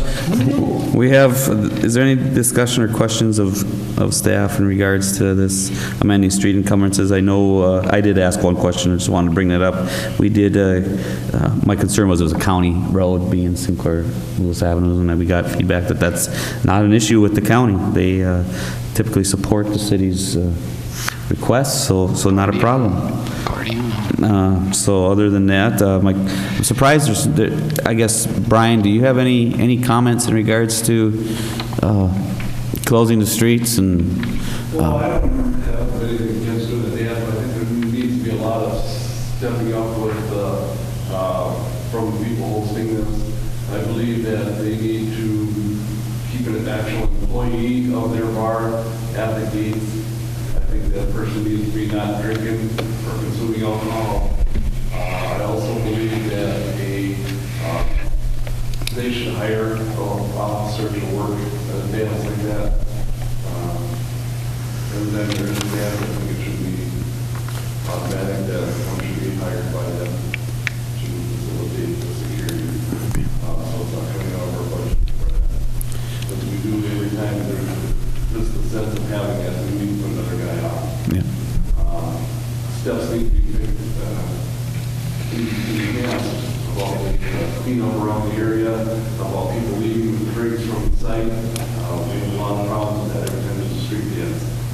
By the garbage in everybody's yards, people leaving with stuff, urinating on the streets. I mean, the security, I think, needs to be stepped up a lot. And I think just getting Joe Bolt to watch the area coming and going isn't calm. I think we need to have an actual employee at their bar and step that up. So you're more concerned about when we get the request to have it, that we have some stricter conditions on those events, maybe more so than the actual number of different events that we have or that we allow for street closing. Okay. All right. I would agree with that. I mean, I've heard complaints from people that there's garbage up and down the streets and people are wandering everywhere, and it's just a joke that the alcohol is contained in that area.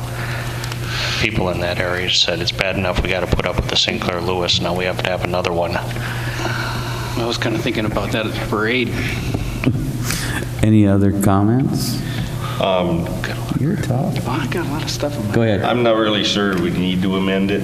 You know, I can see that they're trying to promote more business and everything else, but is it the city council's responsibility to promote individual businesses? Well, we do all the time. Well, we do it, but you're right. Two of the we could events approve we this. do is strictly for a citywide celebration. Or, you know, it's all school reunion or. Crazy Days is for a different set of businesses. Yeah. Yeah. So, but you know, we're talking sidewalks. We're not closing streets. Right. Well, you know, but one other thing but we're also giving each one of the establishments 3 chances to have something during the year, plus 2, maybe 3 things where 2 of them we can close off the street. How much more do we want to do? You know, I don't have a problem, you know, them wanting to find a way to create business, but how far do we go on helping them do that? Well, that's 3 opportunities each bar. Right. Yeah. And 2 events to close the street. But then we have the option of granting it or not. And I think, I don't think anybody can accuse us of having gone too far with this. You know, it seems to me that we really need to have events and things happening downtown. You know, you can keep the street clean and there's nobody down there. It doesn't do a lot of good. I think that if, you know, what Brian is saying, it would seem to me to be simple enough to have some criteria about what you need to do to have one of these events so that it works out. But the city shouldn't be in the way either. And these are very popular. You know, anytime you get people together, it's going to happen. I don't care if it's a Sinclair Lewis Day Parade or if it's this, you know, you still are going to run into that. So I don't think we should restrict this. I think we should give them the opportunity, and it's theirs to lose. Well, I have one issue with that, though. We could close this street without an ordinance. We've closed Park Road for just recently for a event of some sort. We can close this street without having an ordinance that says they get to have the street closed every year. I mean, I hate to think that we're going to pass this into an ordinance, and they're going to hold it this year, and it's not going to work out well, and they're never going to do it again. You know, we don't have to pass an ordinance anyway. All we have to do is give them permission to close the street once. That's true. Vicki? Well, we basically are saying no person shall encumber or block it, but these are the exceptions. And but we just had a beer run or something. I don't remember what it was. There was a the 5K run of some sort. We had a 5K on part of the road. And we closed Park Road, right? Right. So obviously we can do this anytime we want without the ordinance. I think what makes this one different is because when we block it off at each end, it's on for an extended period of time, that people are gathering out there. It's, you know, but it could be likened to the 5K where they just take off and run. Well, I mean, the 5K, we blocked it at each end for a period of time. I mean, different period of time perhaps, but a period of time. And this one here, like you said, we do have to apply to the county and we do have to sign off and they have to give us approval to do it. Right. Yeah, we have to get the county approval. It's a county road. I think, though, having some type of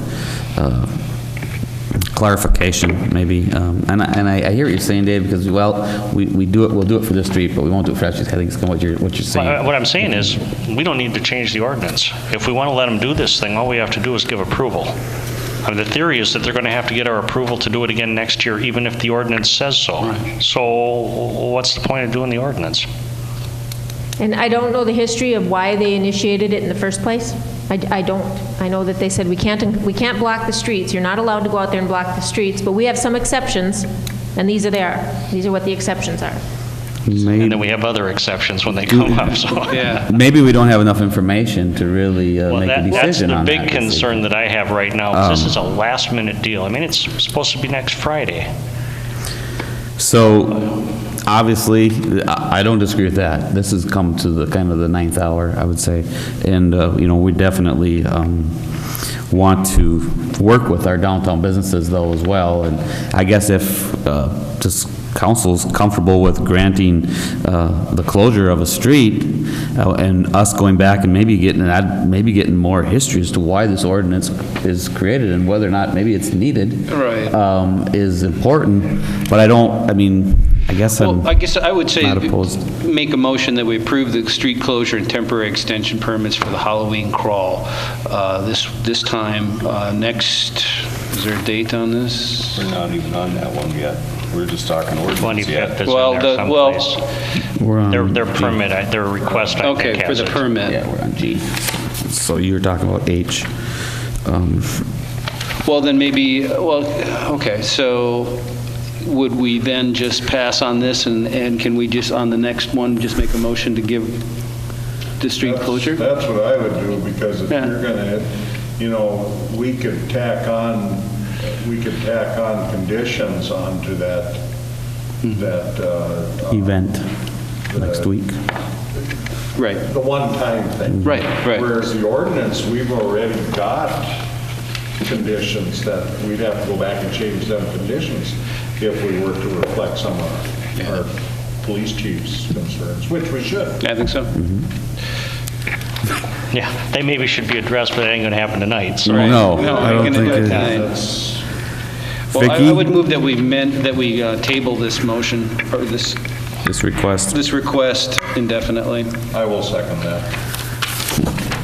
You guys are doing a lot of on, you table in kid. here. Come on, we're in. All right, gentlemen, we have a motion to table this request action item 7G, ordinance number 743, amending city code section 96.067, defining exceptions of encumbering public ways.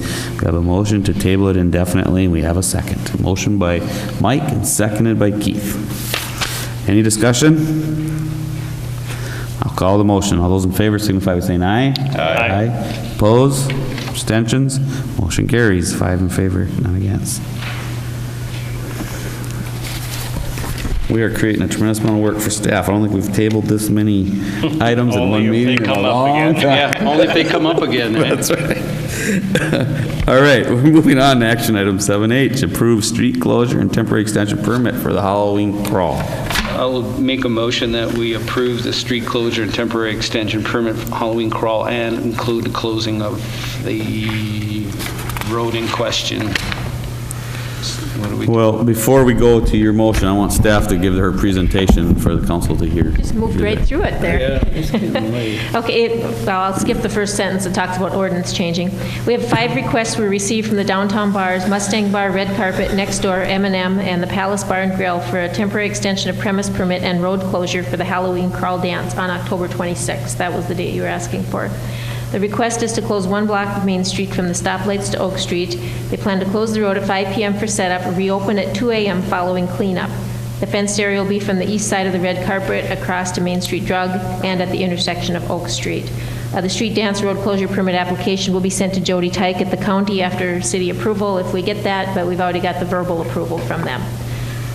Then if you do choose to approve this, then you may want to include the conditions that Chief Fredericks was outlining earlier. And let's see, was there one other thing? They do plan on having a DJ, so that's one of the reasons to be outdoor. Someone else had asked previously about why can't they still have it and just keep the street open, and they can just, but they can't then take their drinks outside, and they wouldn't be able to have a DJ out on the street. So that's the difference between just having it without closing the street. Is there no application for that? Has that all been filled out? They did have an application. I see that it didn't make it in the packet, but it was an application by each establishment to. Okay, and was to have it there done. anything on those applications that stated what they were going to have for staffing, security, all of those things? We have the standard ones that are on the application already. You have to have an officer if you have more than 1,000 people expected to attend at the event. There has to be security personnel at each gate. They have to clean up afterward, all those kinds of, before they leave for the night. Those are the conditions that are already on there. However, listening to Chief Fredericks, he's thinking perhaps that condition that if you have more than 1,000, you have to have an officer. Maybe closing the street entitles them to have an officer.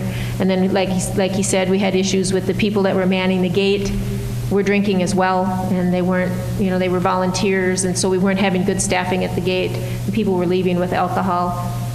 Those are the kinds of things that perhaps we should reiterate as additional conditions to what typically would be included. Well, if they're not following that too, that would be a reason not to grant the next time.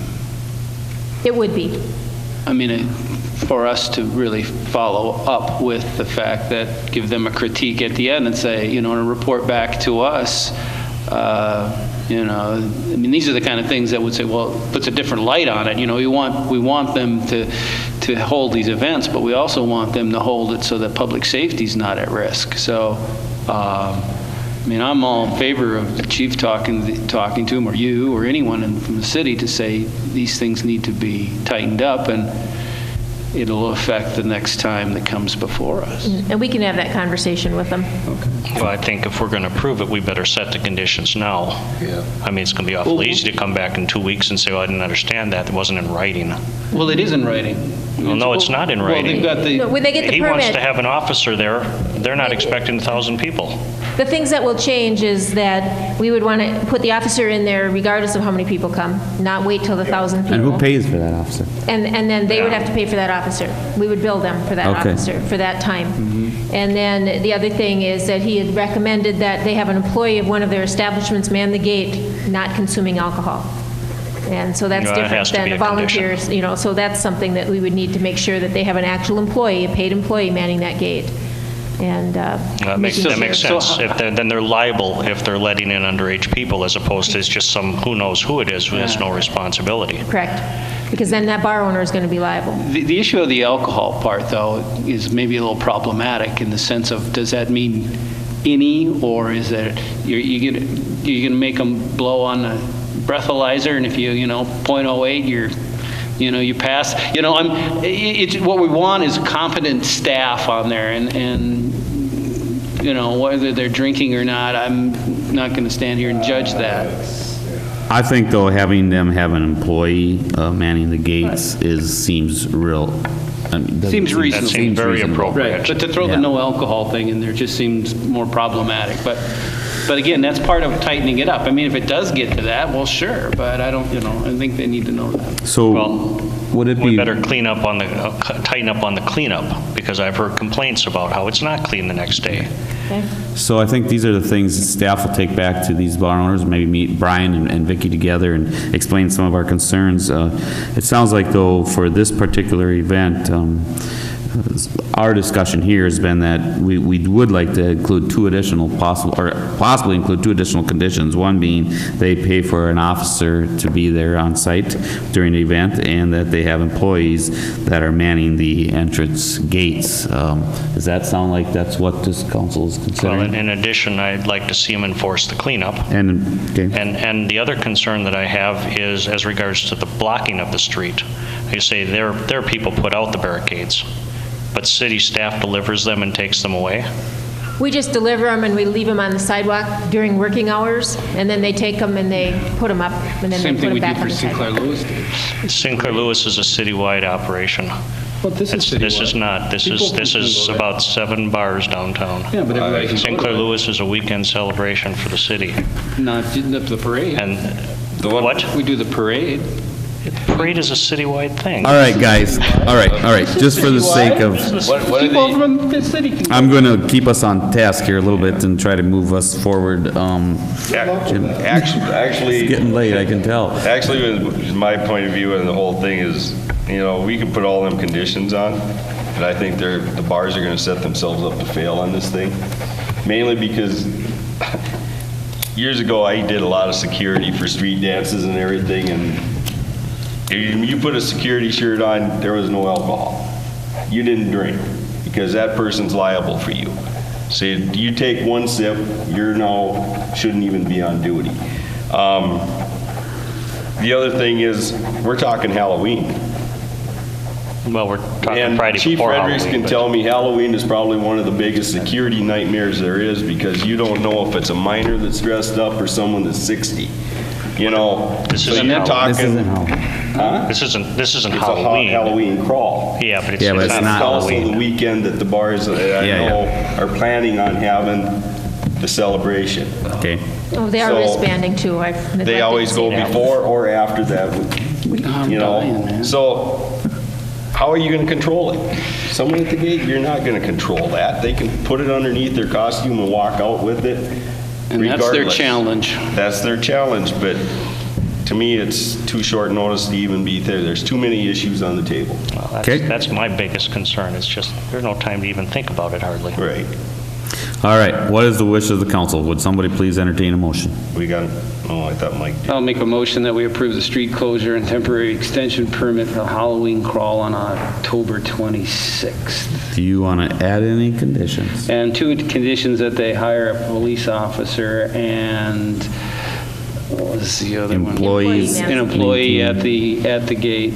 And the cleanup. And cleanup. Well, yeah, And enforce the cleanup. enforce cleanup. All right. So we have a motion to approve street closure and temporary extension permits for a Halloween crawl with 3 additional conditions to the already conditions that have been determined, to pay for 1 on-duty officer, to have employees maintain the entrance gates, and to enforce the cleanup afterwards.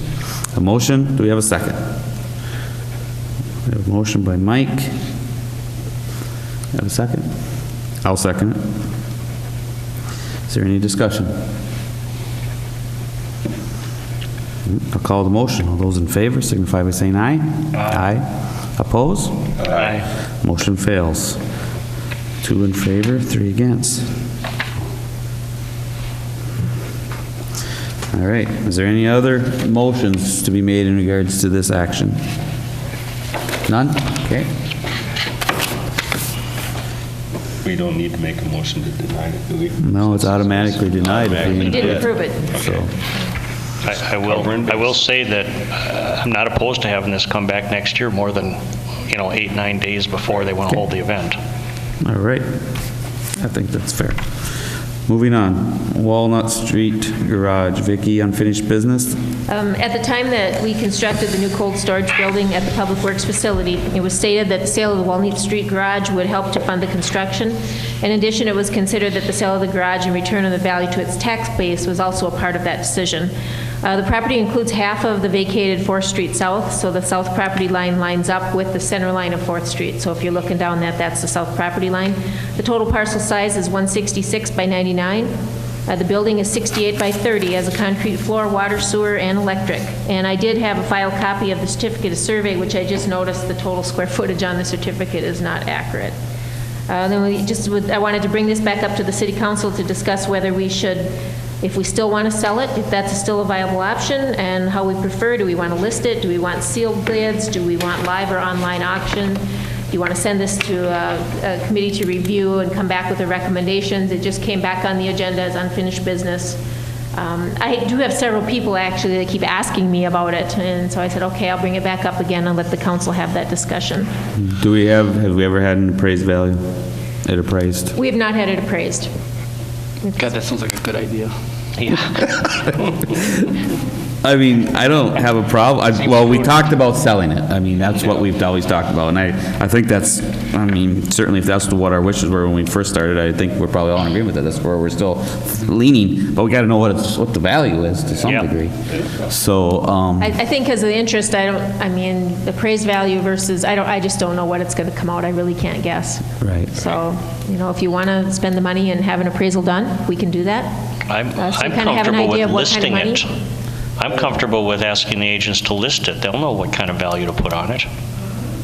We can have another market option. analysis done. well, you can probably get a market analysis done much cheaper than an appraisal. But That's a few bucks too. Market So- analysis done by a real estate agent The is broker's not analysis will costly. do it. And that's not an appraisal. That's not an appraisal. That's just have a realtor come in and say, okay, what would this type of building? Well, let's do a market analysis. I think that's certainly worth the energy. We got some people that I think that are pretty good at that will do it cheap. Eagle Real. Right. They're the 2% people. All right. Do you need any action of us? His new career. I don't know. I think what I'll do is I'll get a market analysis done. I'll bring it back. There you go. And you guys can decide at that point, you know what, it's really worth it to keep it, or if we really think we can get that kind of money, let's do it. And then the council should think about how you may want to consider selling it going forward. So we'll get a market analysis. We'll just, there's no action on that, it's just for our information. So we'll leave that under unfinished business. We have no new business. We do have just a couple things on our consent agenda. We have a schedule of claims for unpaid claims of $83,239.42, paid claims of $3,404.47, for a total schedule of claims of $86,643.89. We also have our September checks, check number 1976E through 1999E, and also 034335 through 034424, for a total of September checks of $440,302.16. Is there any questions in regards to the consent agenda as presented? Is there a motion to approve the consent agenda? So moved. Motion by Warren is seconded by Mike. Any discussion? I'll call the motion. All those in favor signify by saying aye. Aye. Aye. Opposed? Abstentions? Motion carries. 5 in favor, none against. The last thing on our agenda is just an informational item. You had the safety committee minutes that were attached, so if you have any specific questions about that, Wendy's the secretary, but others here are members of that safety committee. Feel free to reach out to them. With that, we have nothing else on our agenda this evening. Thank you all for participating. It has been a very long night. Is there a motion to adjourn? So moved. Second. Motion by Keith, seconded by Mike. All those in favor signify by saying aye. Aye. This meeting's adjourned. Thank you. I always wanted to do that. Here you go. This one has a quick attach toolless equipment change option, so it would have a quick hitch on it. So you can, within like a minute and a half, change from the sweeper to the snow blower or the mower. So you've got one machine that will easily switch. Yes, that's kind of a standard size on the broom, 60-inch, and the 48 to 50-inch on the snow blowers. That's what we've had in the past. So this one says 45 to 55 inch. Do you know what snow blower attachment you're requesting or planning on getting, or you've got a 10-inch? Yeah, this is a 50 that comes on the blower. So this will be a 50-inch, Yeah. okay? And the broom will be what? A 60. 60-inch, okay?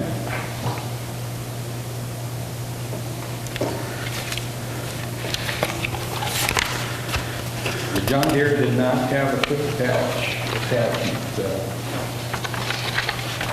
Okay. I guess I don't know why they haven't, but they don't.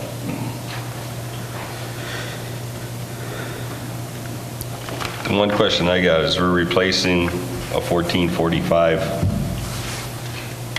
and there's a John Deere 1445 on the bid specs, or that came in with the 35.5. Is there anything that we could get by without purchasing? You know, is there a broom, or is there, you know, we're not getting the snow, we don't have a snow blower for it now. Right. But is the broom something that we could drop off and put on the new 1445, or won't they compat? It's shot, and it's really been a disappointment, that broom. I mean, it's just some things, you just have a lot of trouble with them, and that's been one of them. Okay. It's a sweeper on that John Deere. The ones before that were great. This one, they had changed it, and we've had nothing but trouble with it. Is that a John Deere sweeper or a Perco? John Deere, which they don't, I don't think, make their own.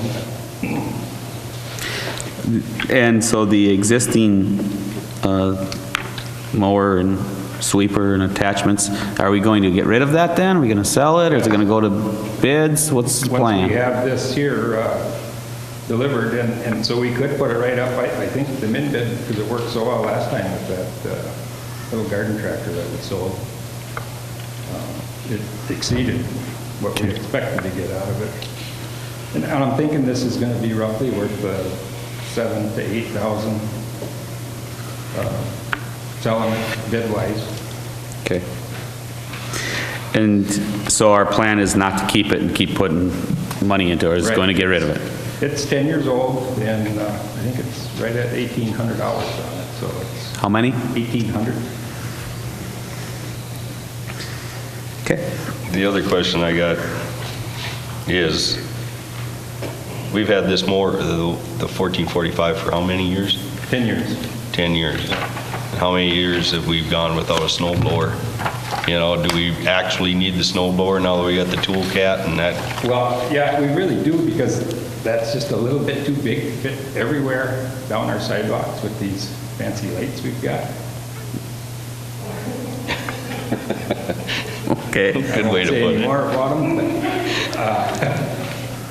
in the past, we've had that other smaller, the snow blower on the garden tractor. Yeah. So, but we sold that, it's been a full year ago, I guess, already. So we did go last year with no small snow blower, and it makes the job a lot tougher. The tool cat works great in a lot of places. It really can throw a lot of snow, but it's a little big. It has its limitations. Okay. All right. So do you have the total cost broken down by attachment as well? I don't see that Yeah, in here. we actually do have their original quotes here with everything itemized, yes. So I'm just curious, I guess, how much are the attachments? How much is the snow blower attachment and the broom attachment?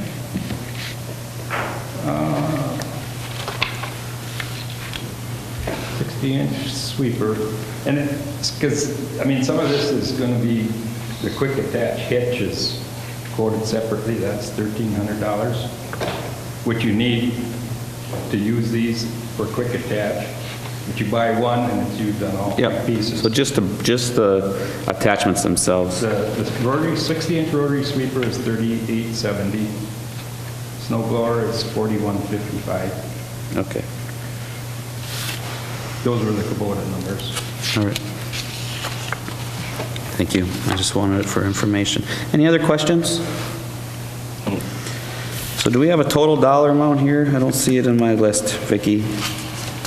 Yes, it should be that. It would be the 31,498 for all the attachments and for everything? All right.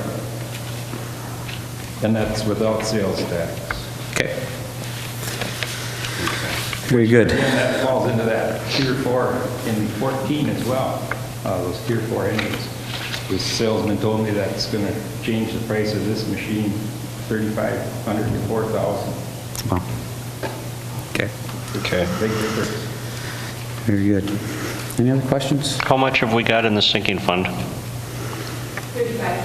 35? 35 for. Oh, see, they're saving us money. Yeah. They are. You're right. Pretty good streets. Okay. With that, no other questions? Is there then a motion to approve the resolution 2013-71 accepting the quote for purchase of the Kubota F3080 mower with attachments for $31,498? So moved. Motion by Keith. Is there a second? Second. Seconded by Dave. Is there any discussion? I'll call the motion. All those in favor signify by saying aye. Aye. Aye. Opposed? Abstentions? Motion carries. 5 in favor, none against. Okay, Vicki, we have just spent $95,000. I think we're done tonight. Just wait. Wait, yeah. All right, we'll move on. We got one more action item, one more bigger expense. Approve partial payment voucher number 9, R.L. Larson Excavating. Get your checkbook out. This is the big one. All right, go ahead. Okay, this is for the 4th Street project. This is payment approval number 9. The payment request is for $102,778.71. That is work completed to date of $2,398,675. Payments to date, including this one, of $2,278,741. So there is that 5% retainage, Mr. Johnson, of $119,933.76. So what we're looking today is the payment voucher. It's actually number 9 in the amount of $102,778.71. All right. We have a request to approve payment voucher number 9 to R.L. Larson for the work and completion of the 4th Street project in the amount of $102,778.71. Is there a motion? Oh, Motion by Keith. Okay. Is there a second? Second by Warren. Is there any discussion? I'll call the motion. All those in favor signify by saying aye. Aye. Opposed? Abstentions? Motion carries. 5 in favor, none against. Thank you.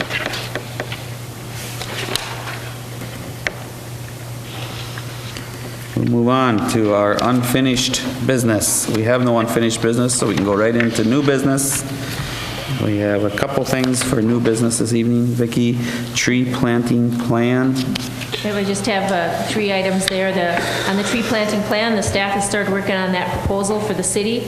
We've also ordered some tree watering bags. They hold 20 gallons of water. They kind of zip around the tree, and then the water gradually seeps into the ground. It's kind of like a soaker hose, only it's a bag that zips around the base of the tree. So we're going to try those out. I mean, that's something that will enable us to go out and water maybe once a week or every 10 days and let that water seep into the ground. Another thing that we're working on is the gravel roads. I mentioned that earlier. We're looking at Hickman on the far end up there on the northwest corner of the city. Maybe get some drainage or some class 5 or chloride or something, because that's very, very washboardy. The top of it is all gone. The sand is all at the bottom of the hill. So we're working on a plan for that.